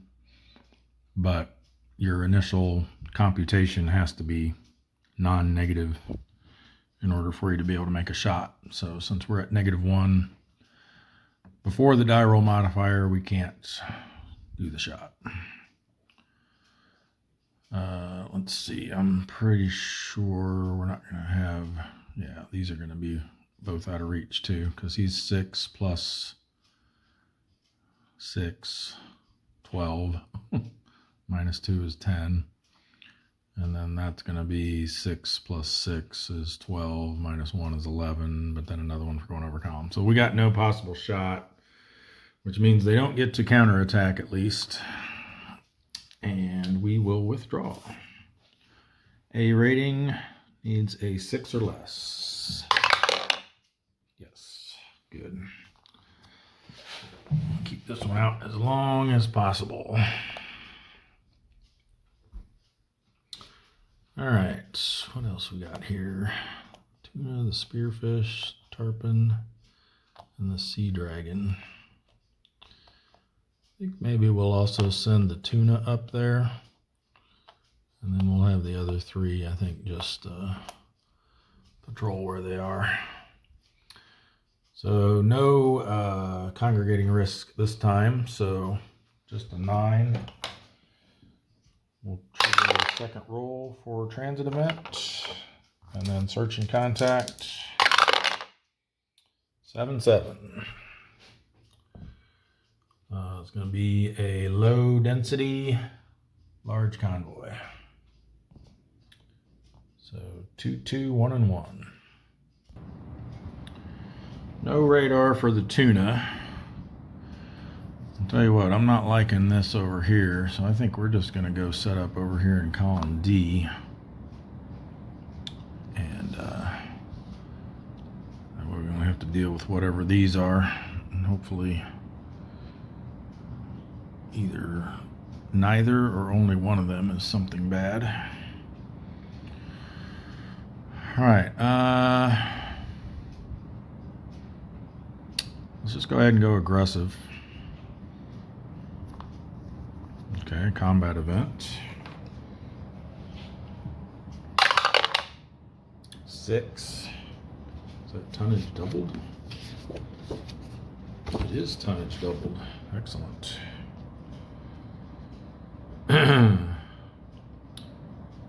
The only thing is it only doubles the largest merchant ship. So unless this is a merchant ship, which would include auxiliaries, they're considered merchant ships for rules purposes. I have a feeling it's probably either a capital ship or a destroyer. Oh, good. Okay, it's a cruiser. So we won't get to count it for double tonnage, but at least we just got 2 cracks at it with nothing to bother us. The Suzuya, 15,000 tons. And we did go aggressive, so C, that's D. All right. So let's keep our fingers crossed here. We just need 1 TDC. will be a -1 for our aggressive posture. -1 to its value, I should say.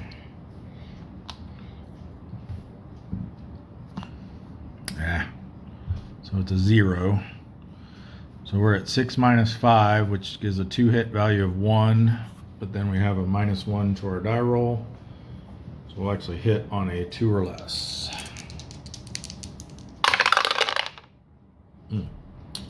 No good.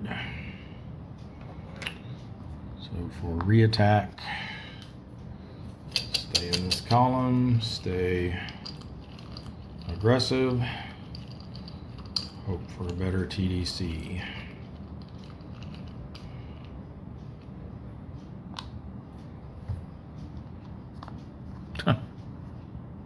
Same one. All right, but that's a -2 this time. I guess it's not the same one. The other one was a +1. So it's -2, which puts him at 3. So our 2-hit number is 3, which means we'll actually hit on a 4 or less. There we go. I don't think that 4 is going to be good enough, though. 15,000 tons. 4 is just damaged. We needed a 5.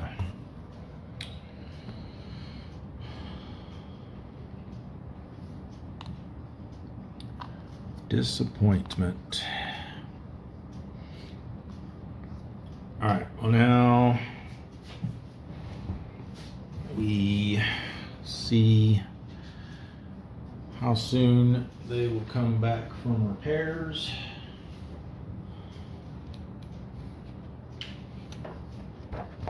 And we're using this optional damage table and repair capacity tracking rule.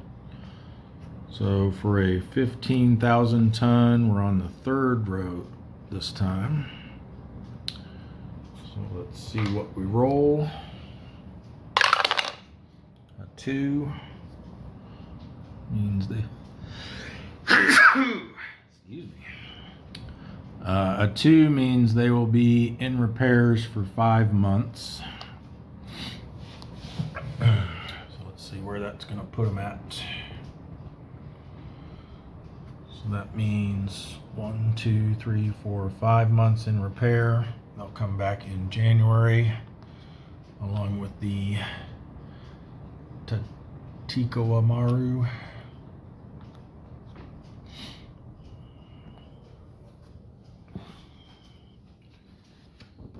All right, then for our endurance check, we are B rating, but we did go aggressive, so we're going to need a 4 or less. Got it.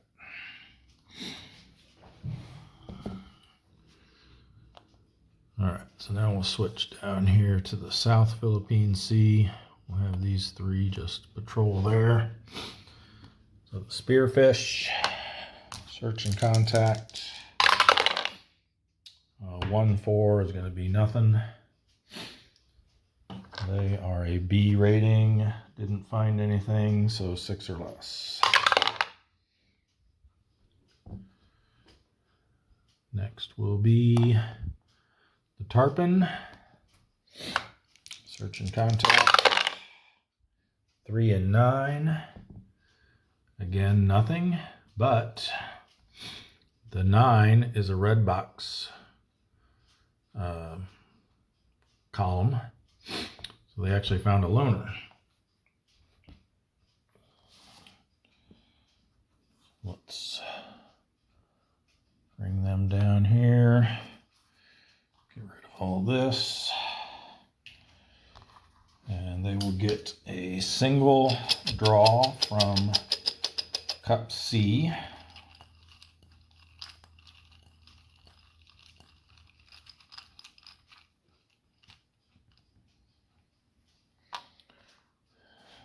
And then we have to roll against their tactical rating, I think. I always have to look this up. I can't remember. It doesn't happen frequently enough. yeah, to their tactical rating. If it's equal or less, then we get to set up in the same column. So our tactical rating is 3. Hey, we got it. And then as long as this is not an IJN unit, other than auxiliaries, as long as it's not a warship basically, then we can engage it in surface gunnery if we wish. Let's see, we reveal it. Let's see what we got. All right, good. Thing is, it's only a 2,000 ton. If we do surface gunnery, then we have to roll on the what is it, the 26 to 35 line, which means we're going to have to get at least a 6 to damage it, a 7 to sink it. So we'd have 2 cracks at that versus just doing a regular torpedo attack. He's only got 1 defense, so odds are pretty good. Of course, we only have 4 attack, so depending on the TDC we get, odds might not be that good. And you know what, let's just go ahead and do surface gunnery. So we surface, so we become spotted. And then even though we're spotted, we still get to conduct surface gunnery for both rounds of this if we wish. So it's just, you have to be unspotted initially before you start the surface gunnery, but then once you do, you're allowed to continue it, even though technically now you're spotted and wouldn't be able to do surface gunnery. Did get that clarified on Board Game Geek, and will be part of the new rules update. All right, so yeah, we just roll attack results, and we're looking for a 6 to damage, a 7 to sink.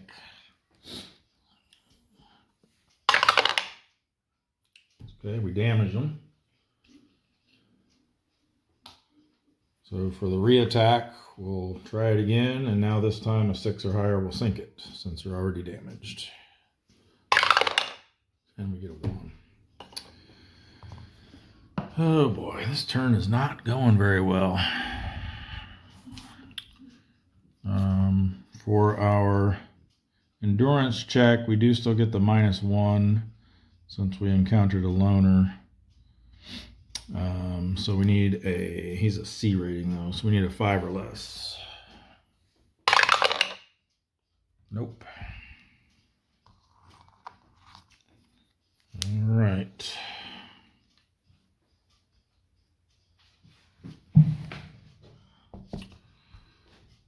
And then we've got the Seadragon, who is spotted, doing their search and contact. The spotted doesn't affect it though in War Period 3.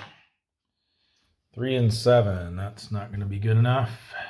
And the 7's not high enough to give us a loner, so they find nothing. So endurance check for them, B rating, didn't find anything, so they need a 6 or less. And they don't get it.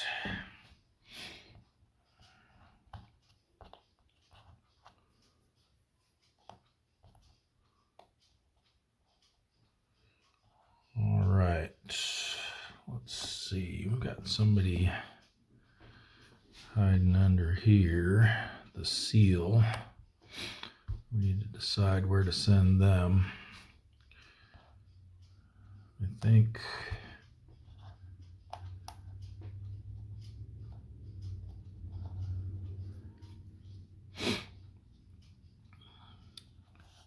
we send them over here to the South Philippine Sea.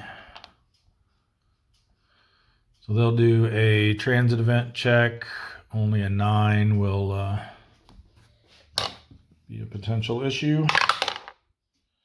And then search and contact. 4 and 2. There we go. That'll be a sparse small convoy. 2 and 1. All right, Seal does have radar, but it's not going to help here. With only 2 ships. That one's evading. I think we set up in column B. That gives us the option, if this is bad, that we can slide over to here.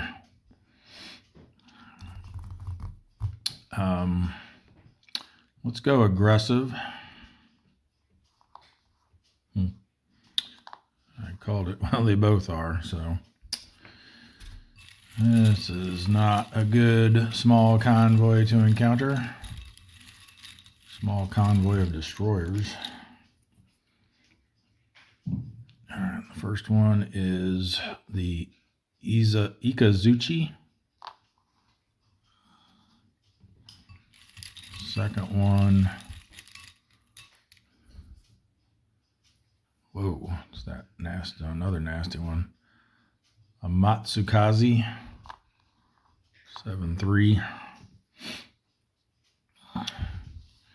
We will get to, whichever one we target, we will get to ignore their ASW value. So there's that.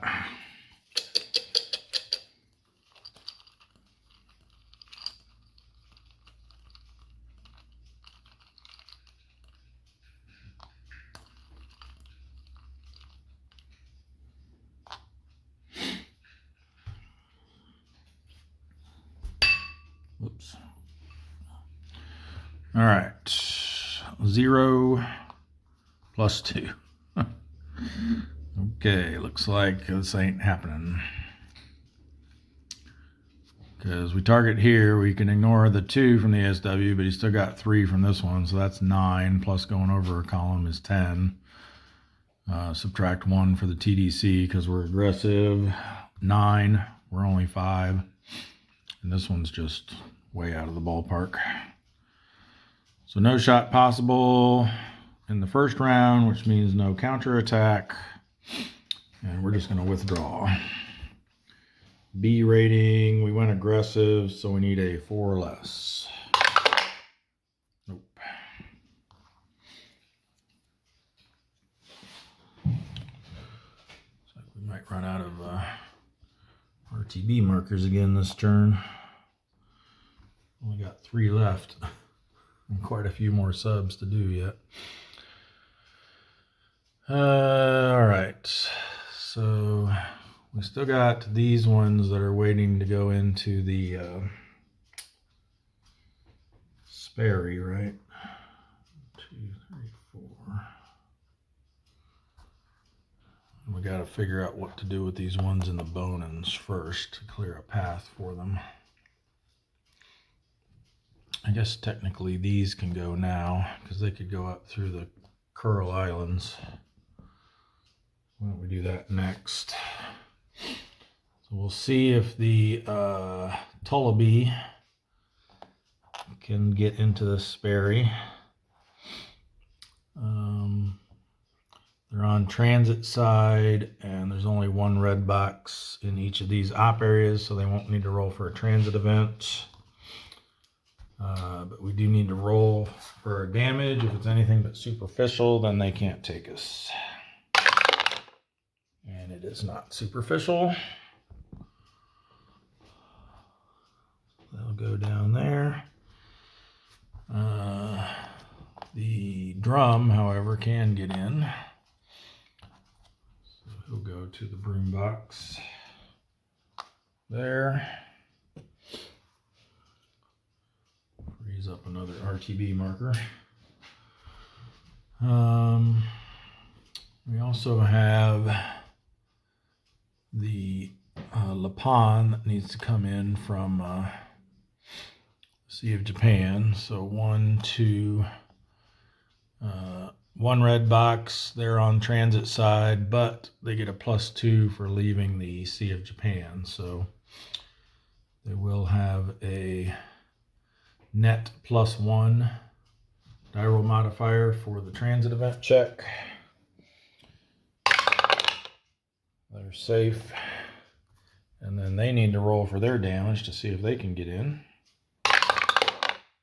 And and they can. One is superficial, so they will go to the broom box of the Sperry.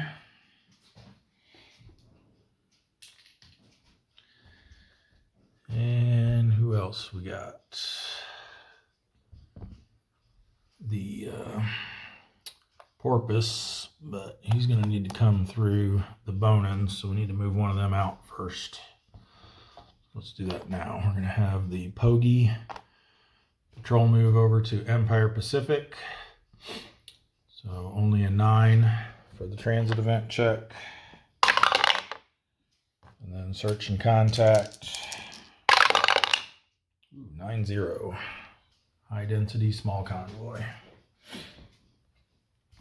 3, 2, and 2. The Pogie does have radar. This one is evading.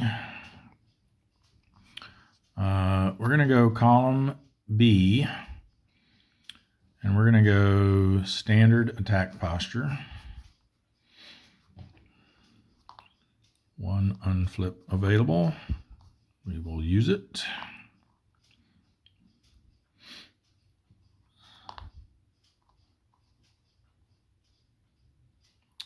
Be good. I was afraid of that. Almost thought about flipping that one instead. Brother. I hate those diligent escorts with a red ball on the back.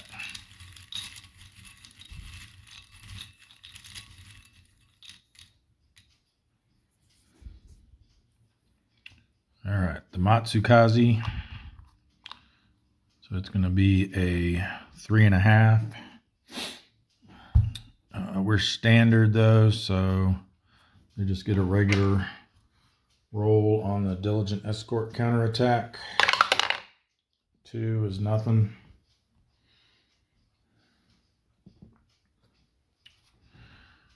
All right, we got to flip one more.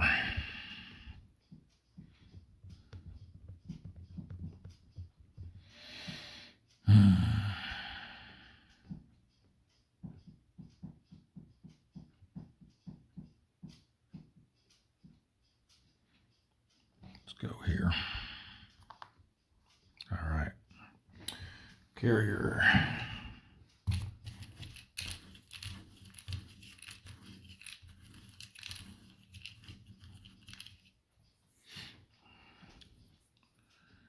It's the Ruyo.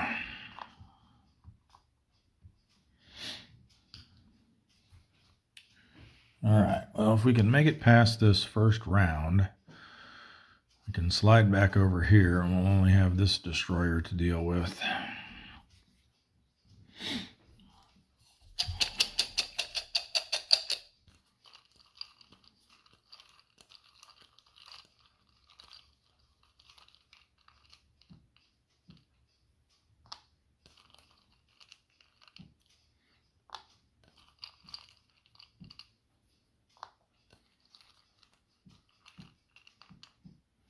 I've seen very many minuses here lately. Let's hope we get some. Nope. Oh, we got to replace that one too. Okay, -2 on the carrier. That's nice. Let's see what this one over here actually is.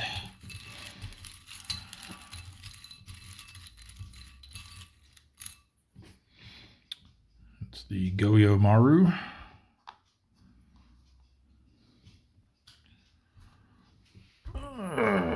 All right. So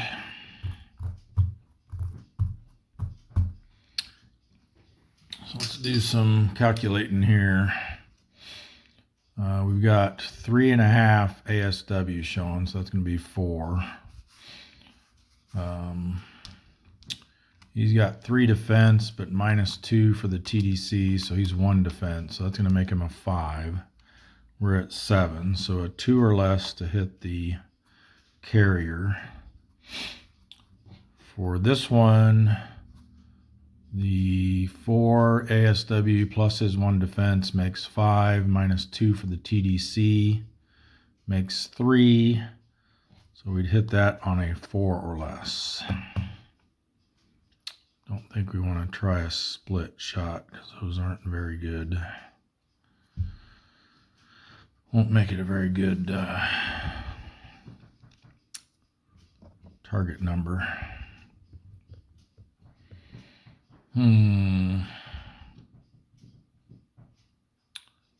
Kind of really like to get that carrier down. Yeah, let's try it. 2 or less on the carrier. Nope, wouldn't have mattered.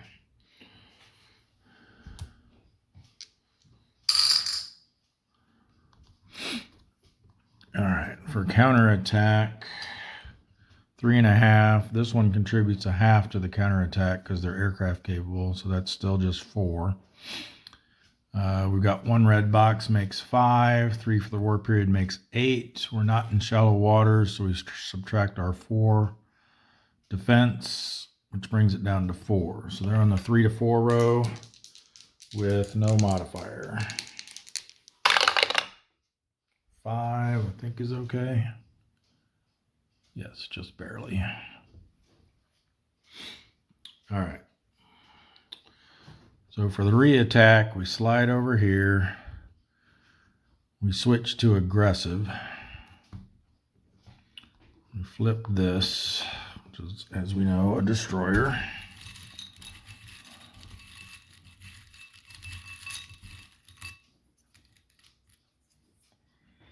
Oh, good. The Minekaze. We go from having 4 ASW to only 1. That's going to help. And we're aggressive now. So, split shot is definitely in the realm of possibilities here, depending on what we get for TDCs.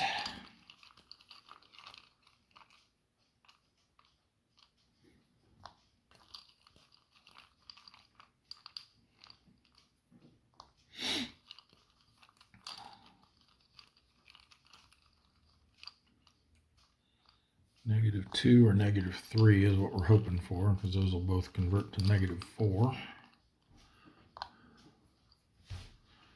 All right, what do we got? There we go, -3, yeah.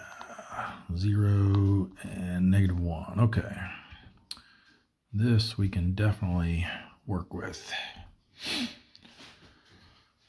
All right, so we'll figure them individually, and then we'll see what our split shot option would be. So if we go after this one, that's a -4. So we'll just do it this way. 7 minus 2 is 5. -1 for the ASW is 4. But then we add 4 back in. So that would hit on an 8 or less. With the die roll modifier, it's a guaranteed hit. So that's certainly something to consider. To get 6,000 tons. If we go after this one by itself, that's going to be 7 minus 1 is 6. -1 for the ASW, -1 for going over a column is 4. That's a -3 TDC. So we add 3 back on that, and that one hits on a 7 or less.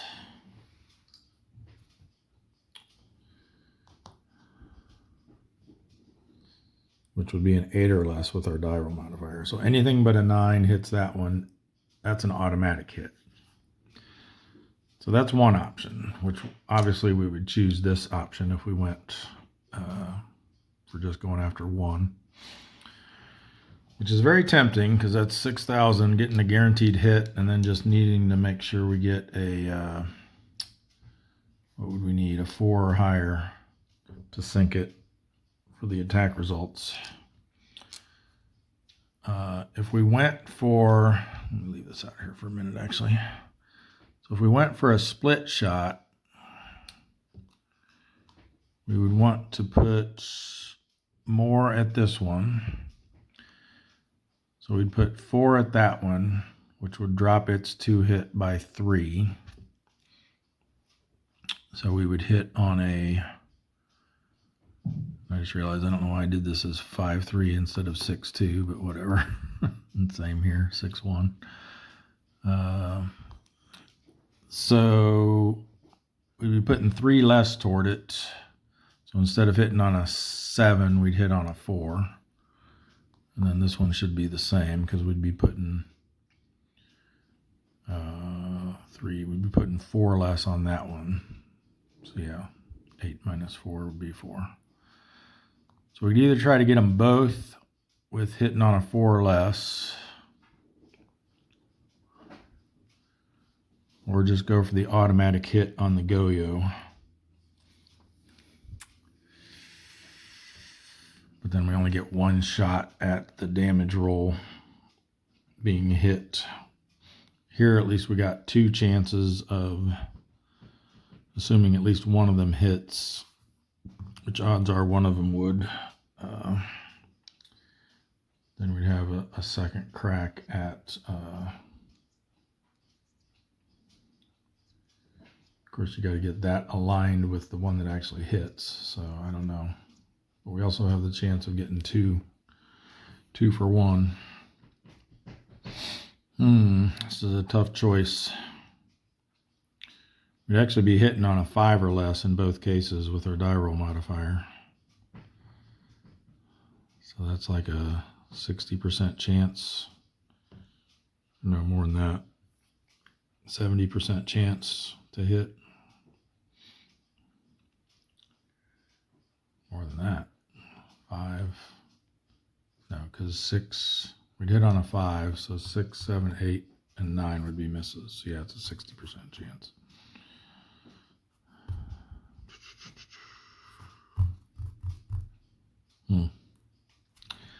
I say we go for the automatic hit on the Go-Yo and see if we can sink it. I don't even need to roll the black die. It's an automatic hit. Come on. You gotta be kidding me. We'd have done it the other way. That would have been a hit. That would have not been a hit. Oh well. Stupid dice. Our counterattack this time is only going to be 1.5. So 2 plus 1 is 3, plus 3 is 6, minus our 4 defense. 1 to 2 row.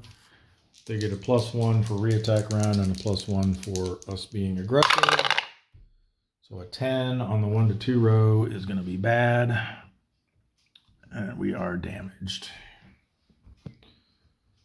So all that, we still come away damaged.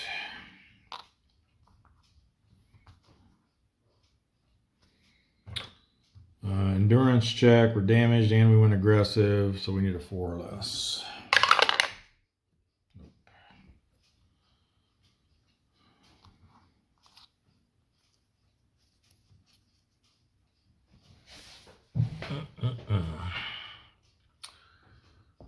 What's up here in the Empire Pacific? All right, so now we have a clear path through the bone-ins for the porpoise to come through. Only 1 red box and he's on transit side, so no transit event check needed. And the porpoise goes to the broom box of the Sperry.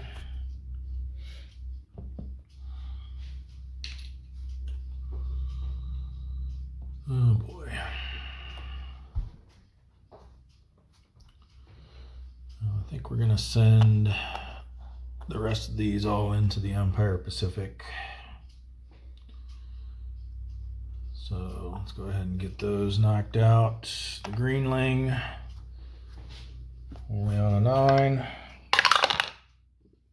Search and contact, 5 and 6. It's going to be a low density large convoy. Low density large convoy, 2-2, 1 and 1. All right, no radar for the Greenling. And again, this looks very promising, but Looks can be quite deceiving.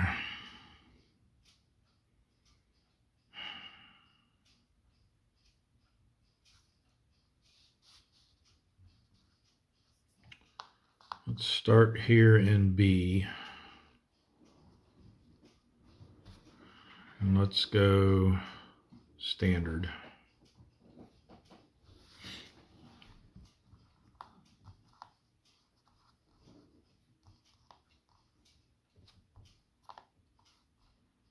Combat event.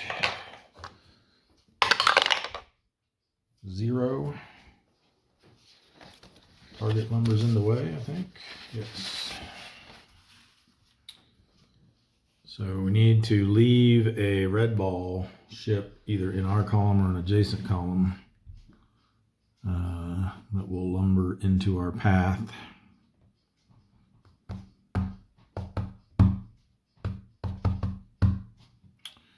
All right, I think we will flip this one and leave this one for our lumbers in the way. And that way, hopefully, we'll take this one out, and then even if this ends up being something bad, then we can slide over next round and get away from it. So that was from column B. We're revealing here. Oh, good. Gunboat with no ASW. All right. So that's our 4 flips. We went standard. So yeah, we prior to conducting the first attack round. So right now we will flip this guy over and we'll get an automatic hit on it. And we just roll to see if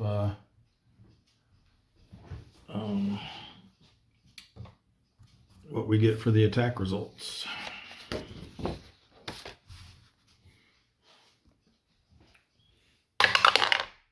9, that definitely sinks it. So the Greenling has a 2,000-ton merchant for starters.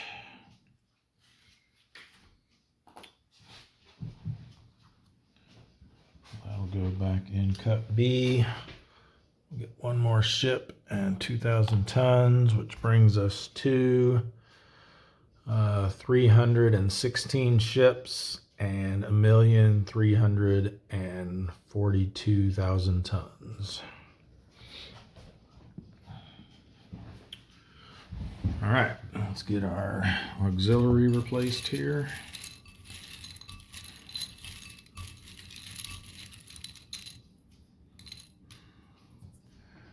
Potentially get all 4 of these here. Ooh, and it's 16,000 tons. So we do have a super skipper opportunity here if we can get 2 more ships down. One of them being that one.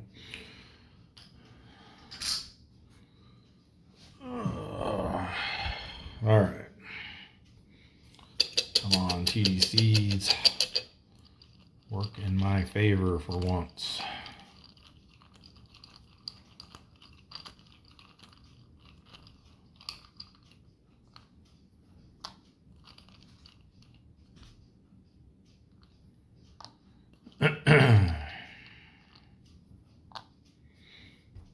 All right, there we go. There we go. And yeah. All right, well, let's focus on these over here. I think we want to try. I think we go after this one, and then that way if we at least damage it, we'll have a better chance of taking it down next round. So what would that be? He's a 3 minus 2, so he's a 1, but he's over a column, so he's a 2, 7. So we need a 5 or less to hit that. Let's just go for it.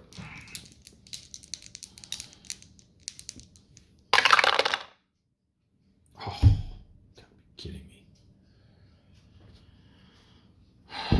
16,000 tons. A 2 does absolutely nothing.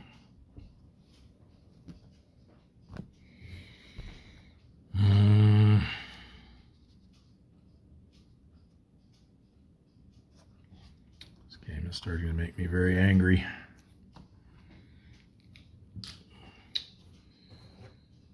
All right.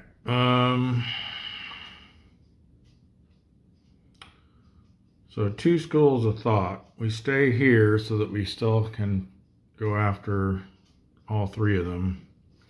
Or we slide over here so we don't have the column shift to worry about for these 2. Because right from where we are, everything's going to have a column shift on it.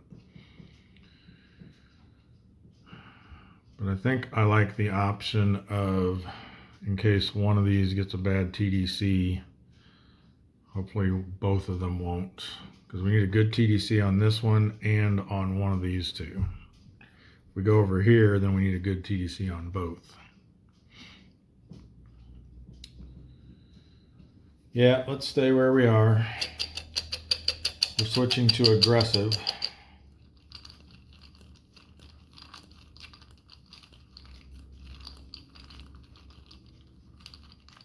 Come on. Need this super skipper. Came really close to getting one a couple turns ago on one of the S boats.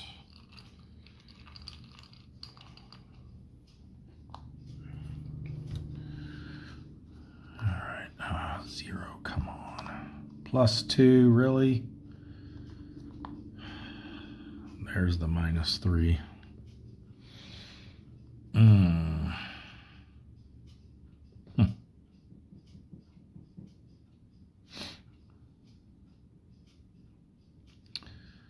So this becomes a 0.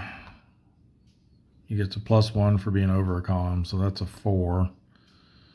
So the 2 hit on him would be a 3, with our DRM a 4 or less. Or we could take the easy shot over there and just get another 1,000 tons. I really want that tonnage though, even though super skippers, oh, I guess it's not completely out of the realm of possibilities. Let's see. So what did I say we'd need on that? A 2 is 3. This one is 4. So his 2 hit number is a 3. Which means we'd hit on a 4 or less. Right? 7 minus 3 is 4. -1 for going over a column is 3, and then that's a 0 TDC. So yeah, his 2 hits a 3. Over here, we've got 7 minus 1 is 6. -1 for going over a column is 5. That's a -4 TDC. So our 2 hits a 9, and then with a die roll modifier. So this is an automatic hit if we just go after it by itself, but let's do it this way. It's a 9. All right, so let's say we sent 1 factor over there and the other 6 here.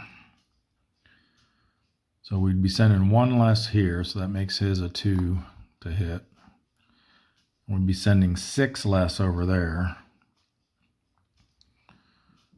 which makes it a 3 to hit.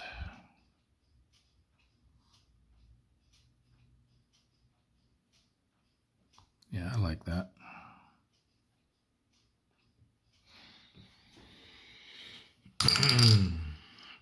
And with the die roll modifiers, it's a 3 or less to hit this, a 4 or less to hit that. At least we have a chance. Let's try it. So we'll try the oiler first. So we need a 3 or less and a big number on the white die. There we go, 0.9. That's what I'm talking about. All right, so we got the oiler. The AO Ondo, or Ondo, 16,000 tons. Another one for the pile of shame. One more ship. 16,000 tons.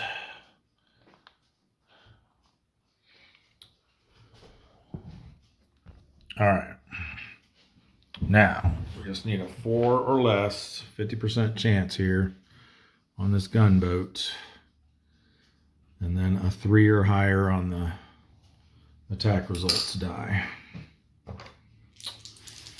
Come on.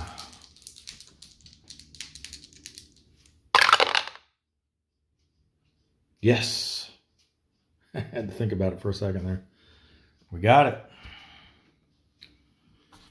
We got our first, well, the first super skipper we've earned. We got one to start the scenario with. So, a gunboat, 1,000 ton. Let's put him back in column C, or cup C. Record that. Another 1,000 tons, another ship. That puts us at 318 for ships and 1,359,000 tons. And just to double check,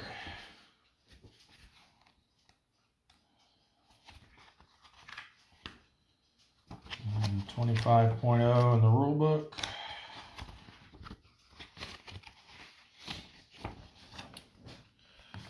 Super skippers. If the submarine has sunk 3 or more ships totaling 16,000 or more tons during the combat phase, the submarine gains a super skipper. If we do not already have one, we draw one randomly and assign it to that submarine on the +1 side. If he already had one, it would promote him to a +2. All right, so let's see who we get.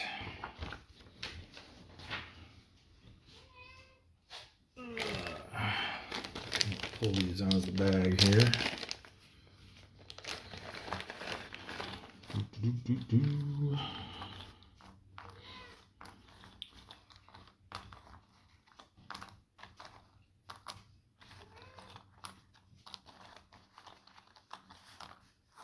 All right, so these are all of the available super skippers. Make sure, oh, there's another one hiding. Okay, there's a couple of allied ones, or a few allied ones here. But those won't be in the mix, just the US ones. Let's get all this put back. And then we'll borrow our TDC cup here to draw one out.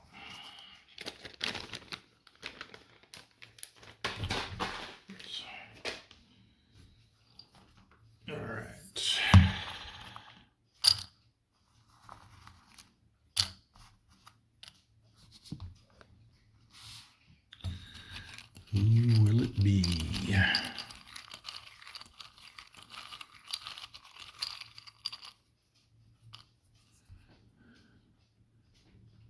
Come on, focus. There it goes. Grider. So the Greenling, skippered by Captain Grider, is now the super skipper.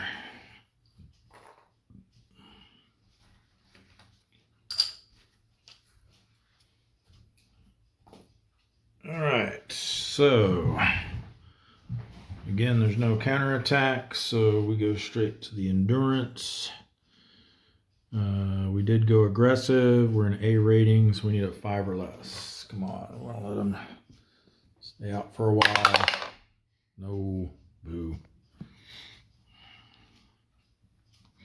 All right, well, I'm not too unhappy about that. Makes up for all those lousy rolls we've been having lately. All right, he goes there.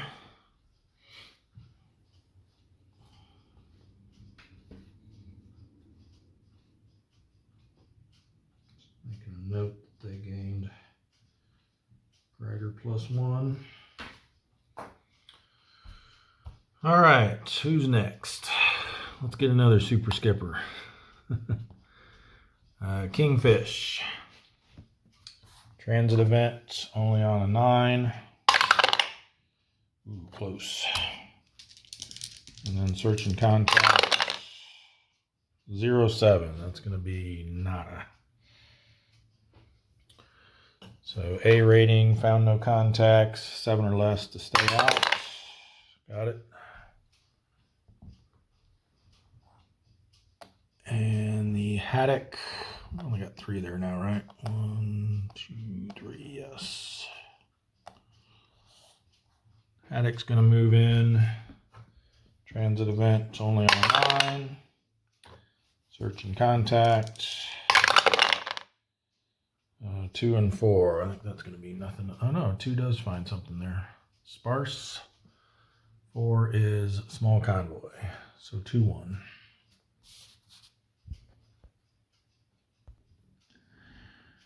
Haddock does have radar, but not going to help here. I guess we'll go column A. Let's go aggressive and hope for the best. Ooh. Oh no.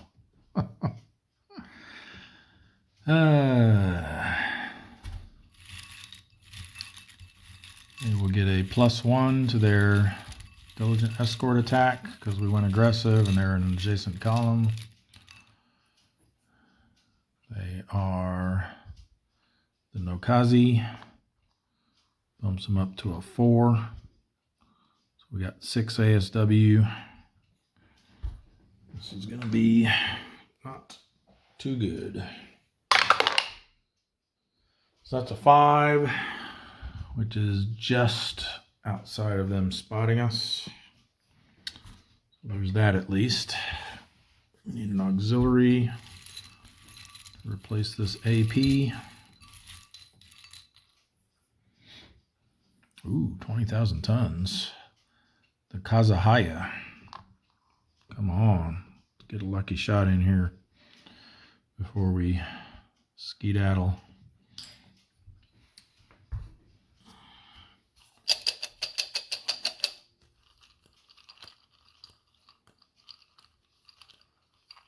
-3.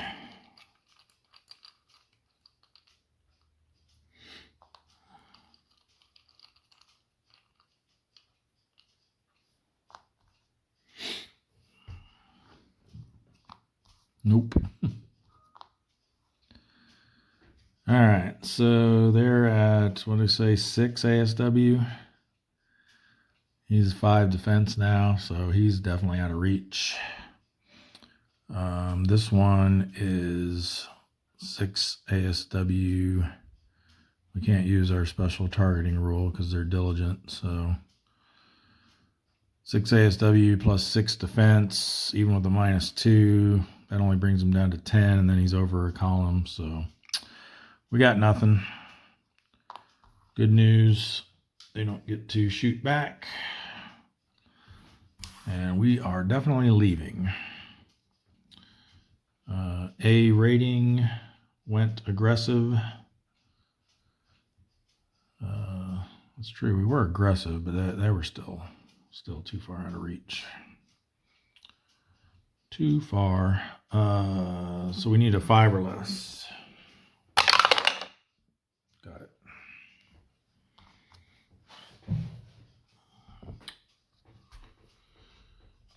All right, I think next, kind of like to finish up with our, we got these 2 up here that need somewhere to go now. Looks like they can go to the,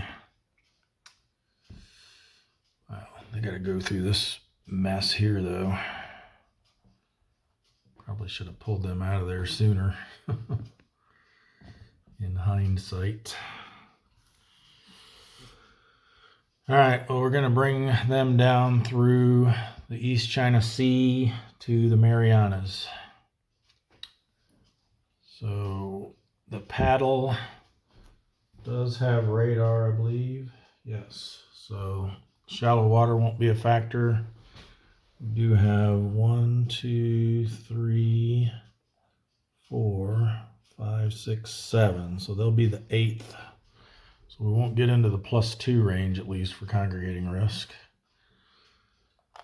So we've got +1 for leaving the LOC, +1 for congregating risk, nothing for the shallow water because they have radar, and then -1 because they're on transit side. So it's a net +1. This will be the governing op area. So only an 8 or 9 will be a factor, and they make it.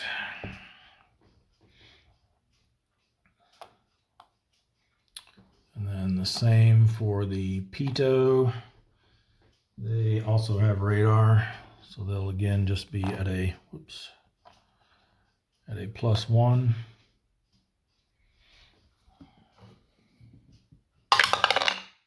Ooh, close.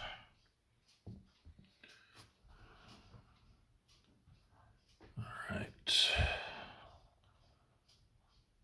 And that just leaves one in the Yellow Sea, one in the Sea of Japan. I think we'll save those for last, and we'll do the 2 up here in the Coral Islands next. All right, so search and contact for the S40. 4 and 9 is going to be a sparse task force. 1, 1, 2, 3. Okay, this one is too fast. No, actually the S40 does have radar. Take that back. So I think kind of like to start here in B, so we can have a peek over there in column C, and if it's something we don't like, we can get away from it. So let's do standard attack posture. So we just have to flip over 2, and we do have an unflip. So let's see what's over here. Oh, combat event. 2. Uh-oh. Torpedo malfunction. So we have to roll another die, see what actually happened.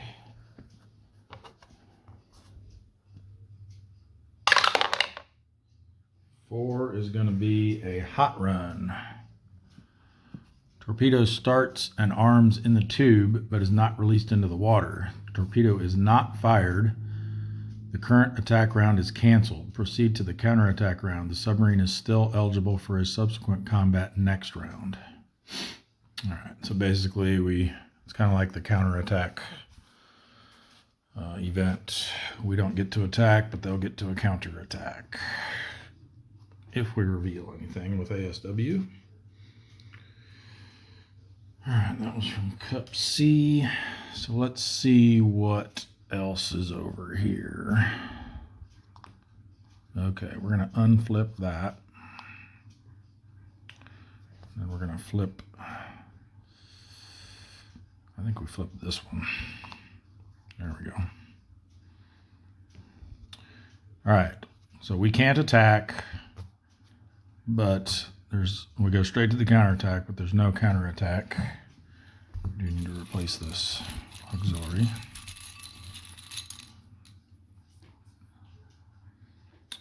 With the Kamikawa.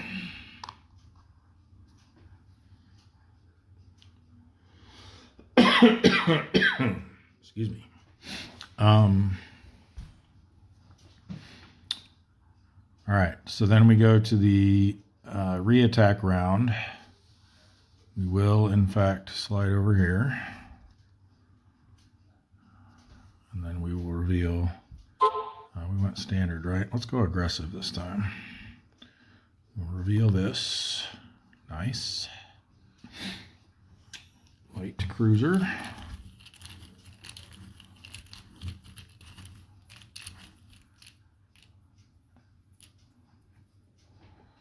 The Nagara.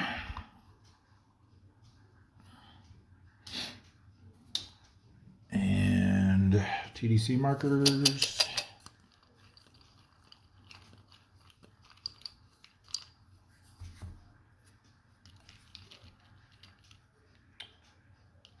Stick it together. There we go. Ooh, don't like that. It's a little better. So this is only a +1 because we get -2 for the aggressive and re-attack. But we still will probably be better off going after that one. Alright, so let's see what our options are here. If we went after this one, that's a +1.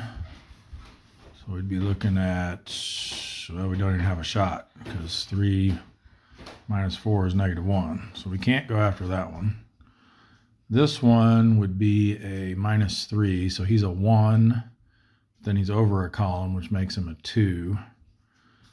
So our 2 hit is going to be 1 or less. And with our die roll modifier, we can hit it on a 2 or less. Let's see if we can get lucky. Nope. If they were reversed, how many times have I said that? All right, and there's still no counterattack, so that will do it. Our D rating and going aggressive means that we need a 2 or less to stay out. Nope.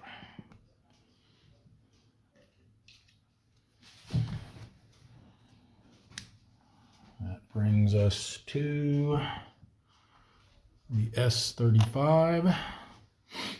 Search and contact. 7 and 8. Another task force. This one's going to be low density. Whoa. Almost knocked over my super stack there. What did I say? Low density task force 1223. All right, the S35 does not have radar. I think we might do that same trick here. Set up here.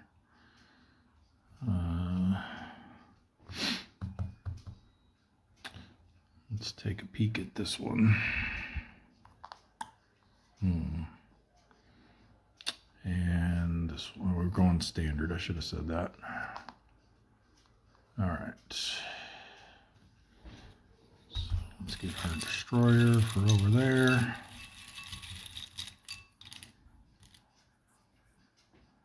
Oh no. Another one of those 3s. Tanakaze. So we're going to need some kind of negative TDC here to even have a shot. Because he's completely wiping out our attack just with his ASW rating.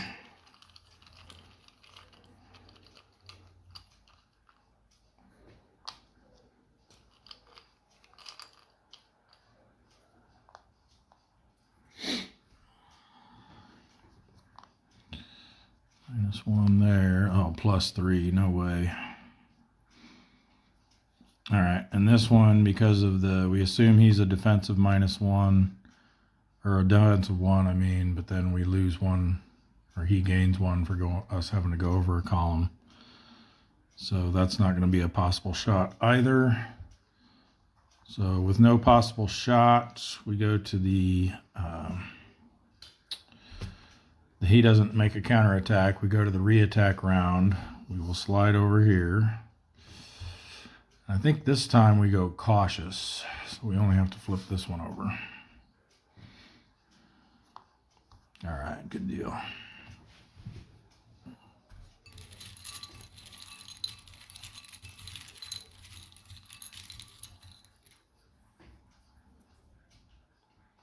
The Takasaki.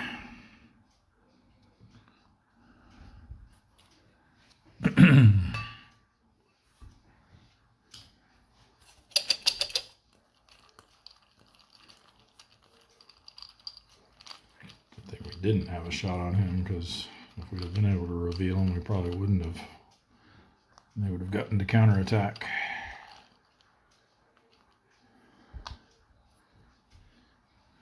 All right, -2 like that, -3 like that. All right, we're cautious though, so any sort of split shot is probably going to be out of the question here. Let's see, if we go after this one, that's a -3 because we're in the re-attack round. They're both -3s basically. So he's a 1, we're a 3. Hit this one on a 2 or less. Over here, 3 minus 1 is 2. -1 for going over a column is 1. Add 3 back in, we hit that one on a 4 or less. I think I'd rather just sink something, so let's go after the merchant. 4 or less. And we could have gotten the other one. Oh well. So the S35 gets a 3,000-ton merchant.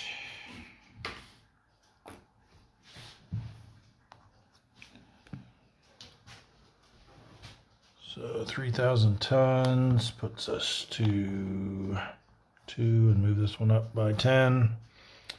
And one more ship. So that puts us at 319 for ships. And 1,362,000 tons. No counterattack. And I'll go ahead and clean this up now. There's not much to it. We do have to do our endurance check though. So D rating, we did not go aggressive at all. So 3 or less. Got it. He will stay out. Put them underneath. All right, that just leaves Sea of Japan and the Yellow Sea. Let's do the Yellow Sea next.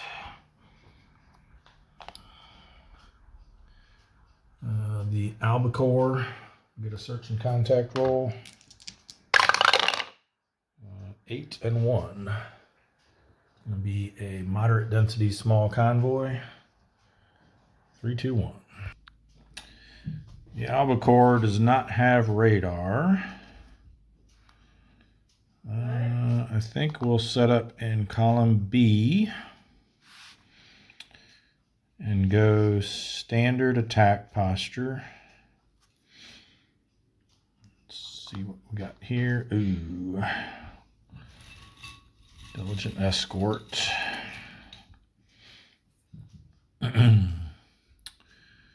The Arashi, so he's going to be a 5.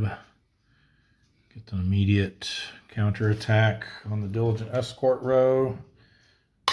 No modifier. 0 is going to be nothing. All right, how about this one? Okay.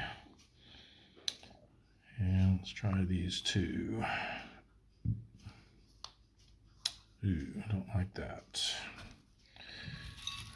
All right, well, this is going to be challenging to say the least.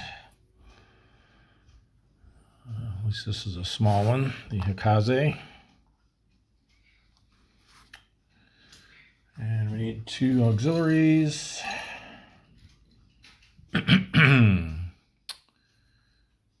The Santos Maru. And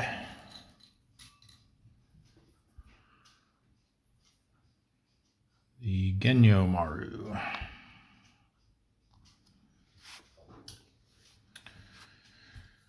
All right. Bring this up a little.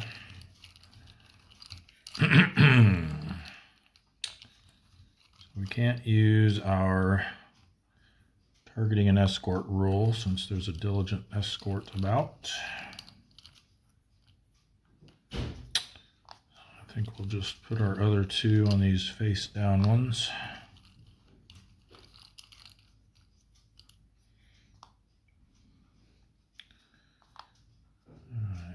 -1, -2, good.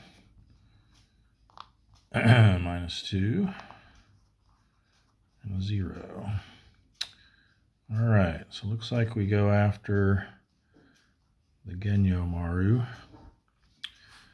So 7 minus 3 is 4. We've got 5.5 ASW showing, so that rounds up to 6.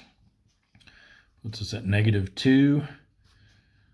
That 2 brings it back to, or that -2 TDC brings it back to 0, so we can hit it on a 0.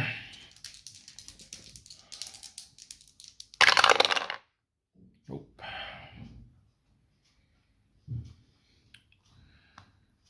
For the counter attack, we've got this was 5, 5.5 is 6. Did I do that right last time? What was he at? -2. 7 minus 3 was 4. Yeah, I did 6. Yeah, it took us -2. Yep, I got it right. All right, so 6 plus 1 red box makes 7, plus 3 from the op area makes 10. We're in shallow waters, so we only get to subtract 3 for our defense, which puts them on the 7 row with no modifier. 2. I think we're safe. Nope, not exactly. Spotted.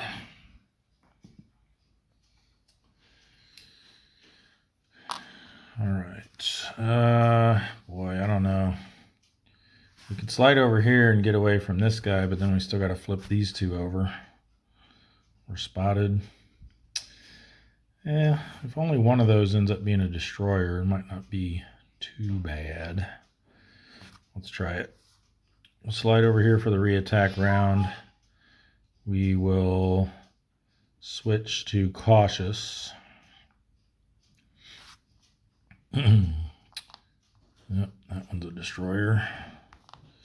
Oh, that's an airplane, so well, that didn't pan out.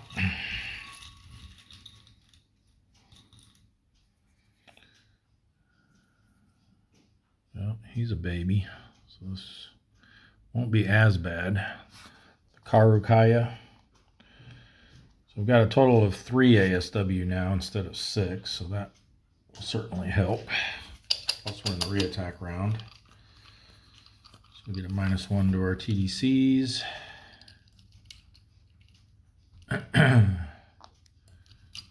Go here. Well, we've only got 4 things we can put them on, so I guess they all get 1.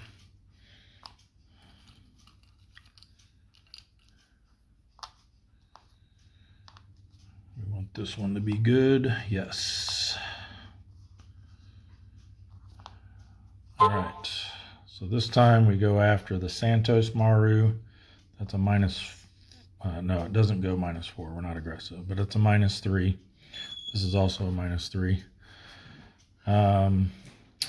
So 7 minus 3 is 4. We've got 3 ASW, takes it down to 1. We add 3 back in so we can hit it on a 4 or less.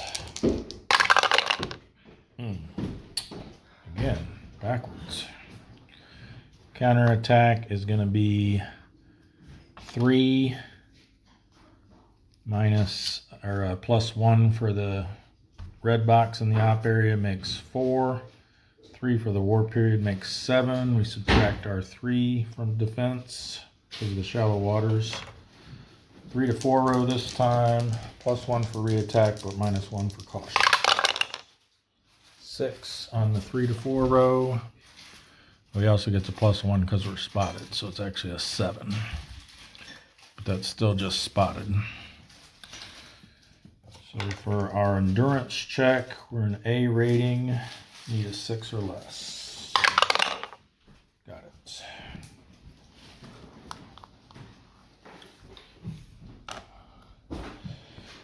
Whoops. They go back to the done area, and that just leaves the sunfish in the Sea of Japan. So search and contact roll for the sunfish. 2, 6. It's going to be a sparse, large convoy. So 1, 2, 1, 1.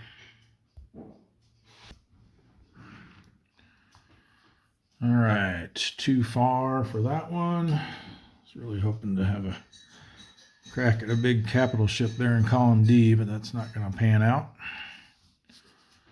So the Sunfish does have radar, but the only way to take advantage of that is going to be to go cautious.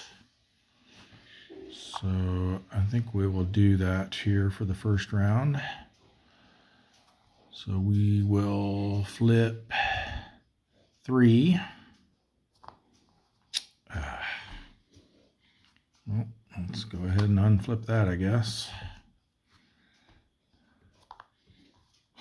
Another one, an airplane, and a cruiser over there. Okay.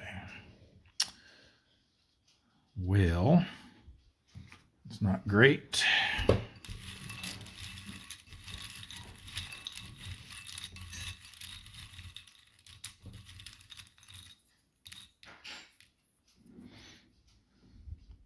Oh, good. Akakaze, only a half.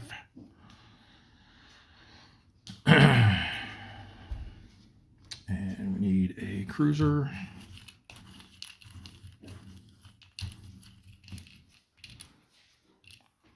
Which will be the Aoba.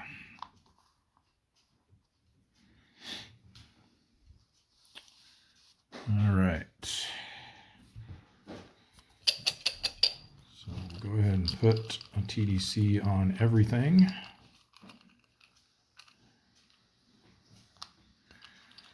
If we get out of this first round unscathed, I think we'll slide over to column C so we don't have to reveal that destroyer in column A.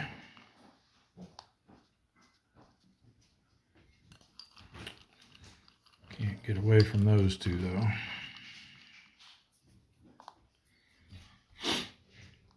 All right, +2, -1. Oh, why did I put one on him? Can't target an aircraft. Oh, good. Well, at least our best one ended up on our one we want to go after.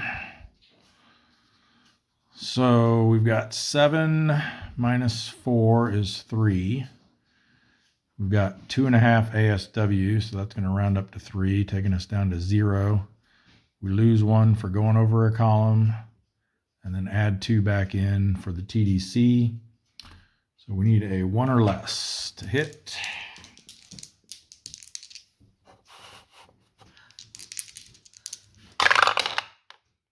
Nope.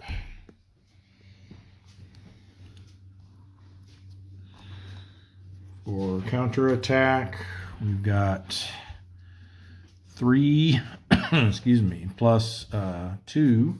We're up in the Sea of Japan now. So 2 red boxes. That makes 5. 3 for the war period. Subtract our 4 defense. Puts them on the 3 to 4 row. -1 DRM for cautious posture.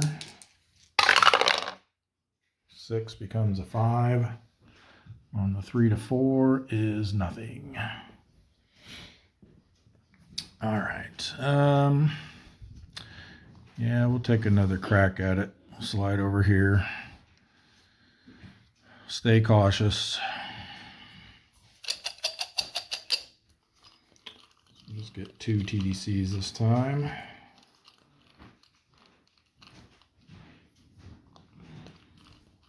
Either -2 or -3.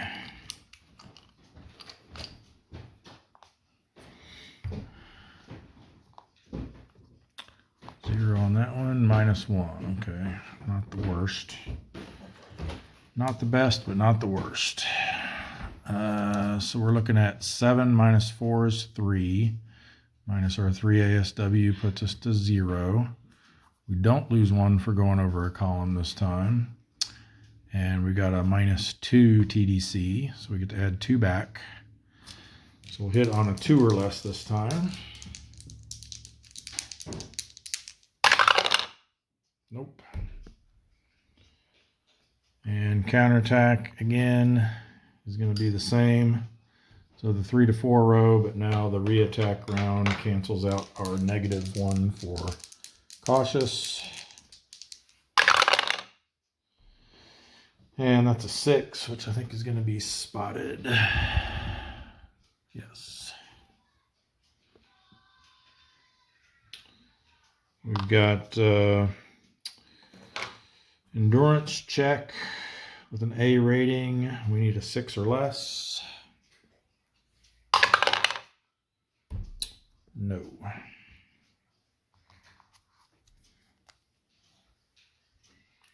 Well, we didn't run out of RTB markers. We still got 2 left.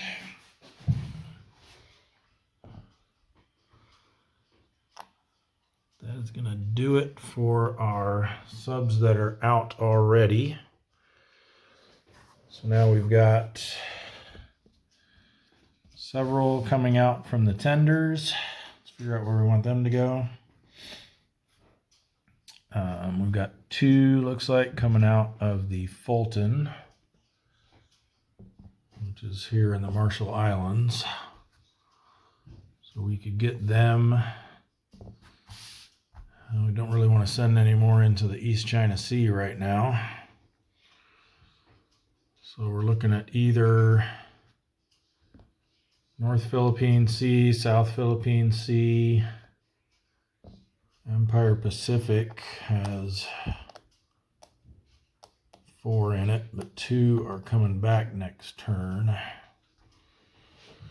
We've also got 1, 2, 3, 4 coming out of the Sperry. So they're also going to be, well, we're going to get some of them up into the Sea of Japan for sure. So why don't we do those first?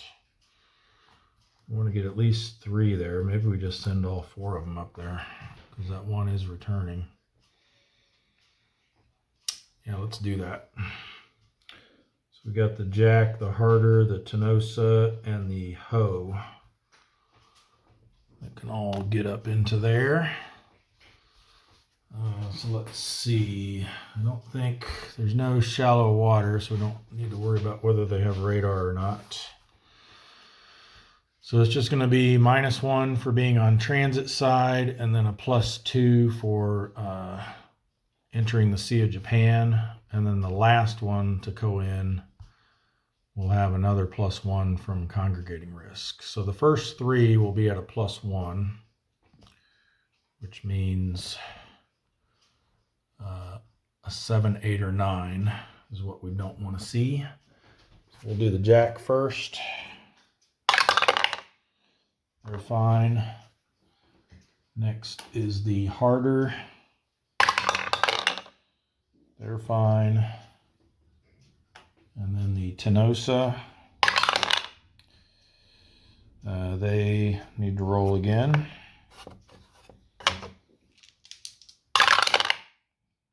7 and 7. That doesn't sound good. 7 and 7. It's going to be orange result. Spotted, return to base. So the first 2, the Harder and the Jack, made it over there fine. The Tenosa gets spotted and has to return to base.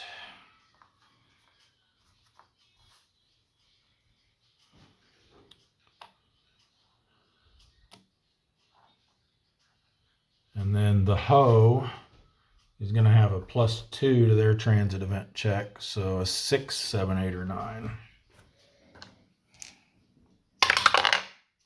And they're good.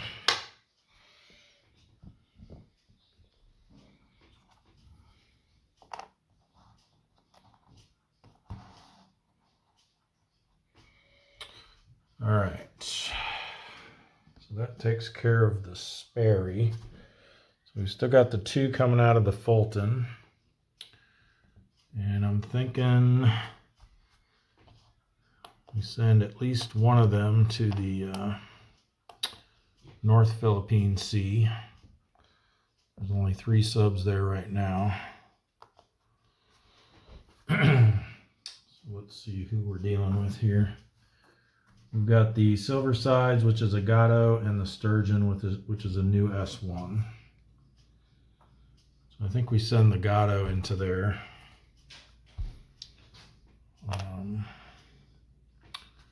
So we're looking at just one red box in each area along that route, and they're on their transit side, so no need to roll. We'll put them under the blow, kind of do them in order of strength. All right, and then the sturgeon, where do we want them to go?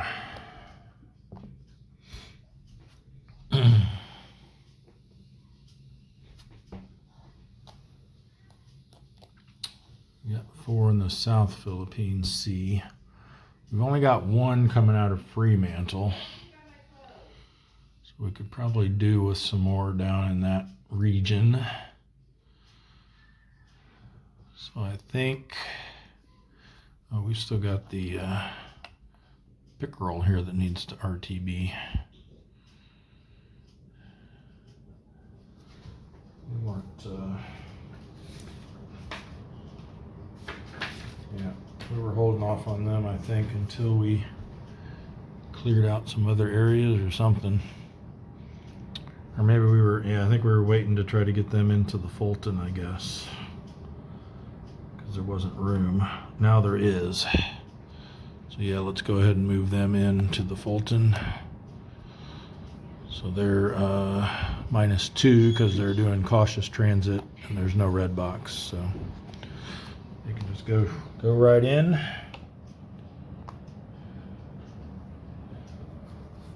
So yeah, let's send the sturgeon down here to the South Philippine Sea.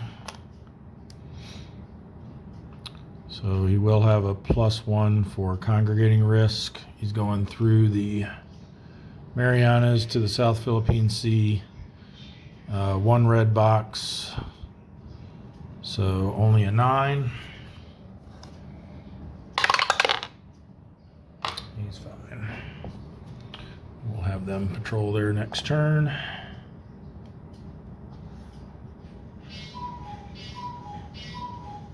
We've got 2 that are going to be still out there. All right. That leaves 2 coming out of Pearl Harbor. The halibut, newly refit early Gato, and the guardfish, just a regular Gato. So I'm thinking we send them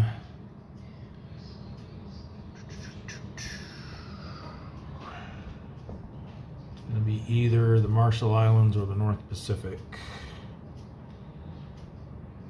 I think we want to get them up further north, so let's go, well, we could go from here. They can get into the East China Sea next turn, which is going to be, how many we got still going to be there? But some of these we can move up into the Yellow Sea next turn. Probably not those damaged ones. Uh-oh, somebody lost their spotted. Was that these guys? Were they spotted and damaged?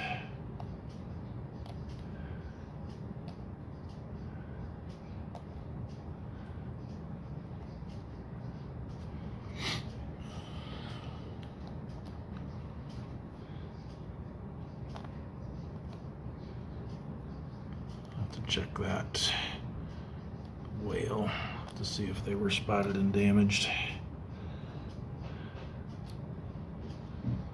Okay, so yeah, let's go ahead and send them down to the Marshall Islands, I guess.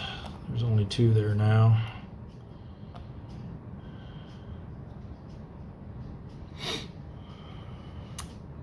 So these 2 coming out of Pearl Harbor. We'll go through the Hawaiian Islands. Bahamas 2. And the Marshall Islands, neither of those areas have red boxes, so I don't need to worry about that. I think we'll leave them transit side. And we'll get them up into the East China Sea next turn, I think. All right, and then our one sub coming out of Fremantle is the Pike. And we'll just send them up to South China Sea 2. Pike does have radar, so don't need to worry about the shallow. Only run red box. They're transit side, so no roll needed. And they'll patrol from there next turn. And that is going to do it for the operations segment. So on to, I can find where the sequence of play is. On to the end turn segment. Conclude turn phase. We've got no weather to do anything with. Spotted markers. See if we can get rid of some of these. There's one.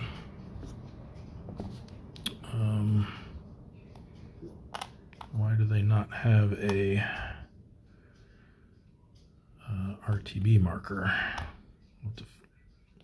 See what happened with the Seadragon. I'm pretty sure they should have an RTB marker though. Make a note of that. All right, so we'll see if they lose their spotted marker. They do. Then the Tarpon. They do not. Neither of them have one. I'll leave him on top so I can figure out what his situation is there. All right, let's see if we got any in this pile. That's a damage. Damage, so no spotted there. None there.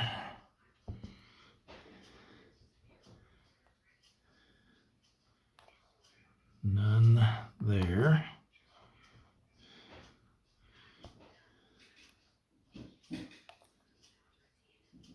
None there.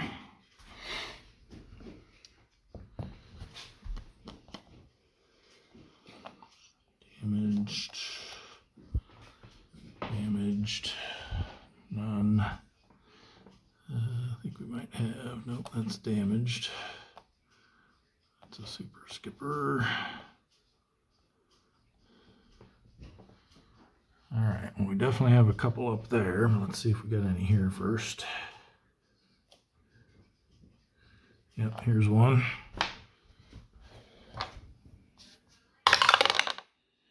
Nope.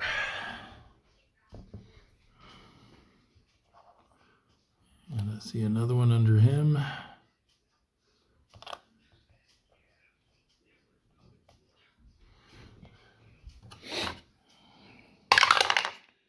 Yes. That was the, right, the whale. We think he was spotted, but whoever had the spotted marker, whoever it belonged to, they lost it.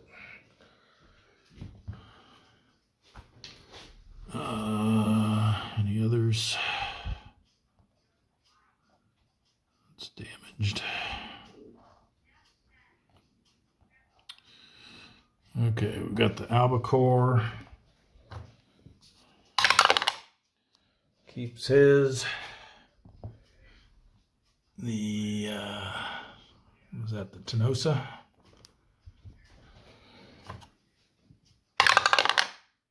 Keeps it.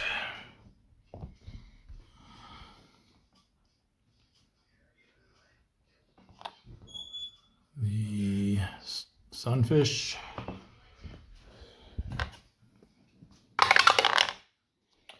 loses it. I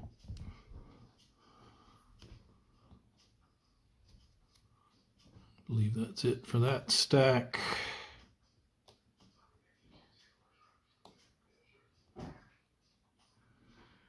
And we already checked that one, and there isn't any there. So that looks to be it for spotted markers.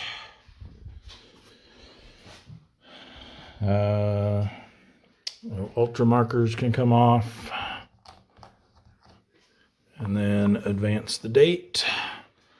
Moving into August. So the Naruto Maru is back, going to be back from repairs. We'll go ahead and throw them back into their bowl. We're starting a new month, so we'll be fishing out some reinforcements that we'll be getting back. We're going to get back the Wahoo with Super Skipper Morton next week, and then I'll check the IJN mix to see if there's any changes to that, any new ships coming in or any leaving. And yeah, there'll be a lot of stuff going on in the next turn. So that's going to do it for this episode. Thank you all for watching again, and we'll see you in the next one.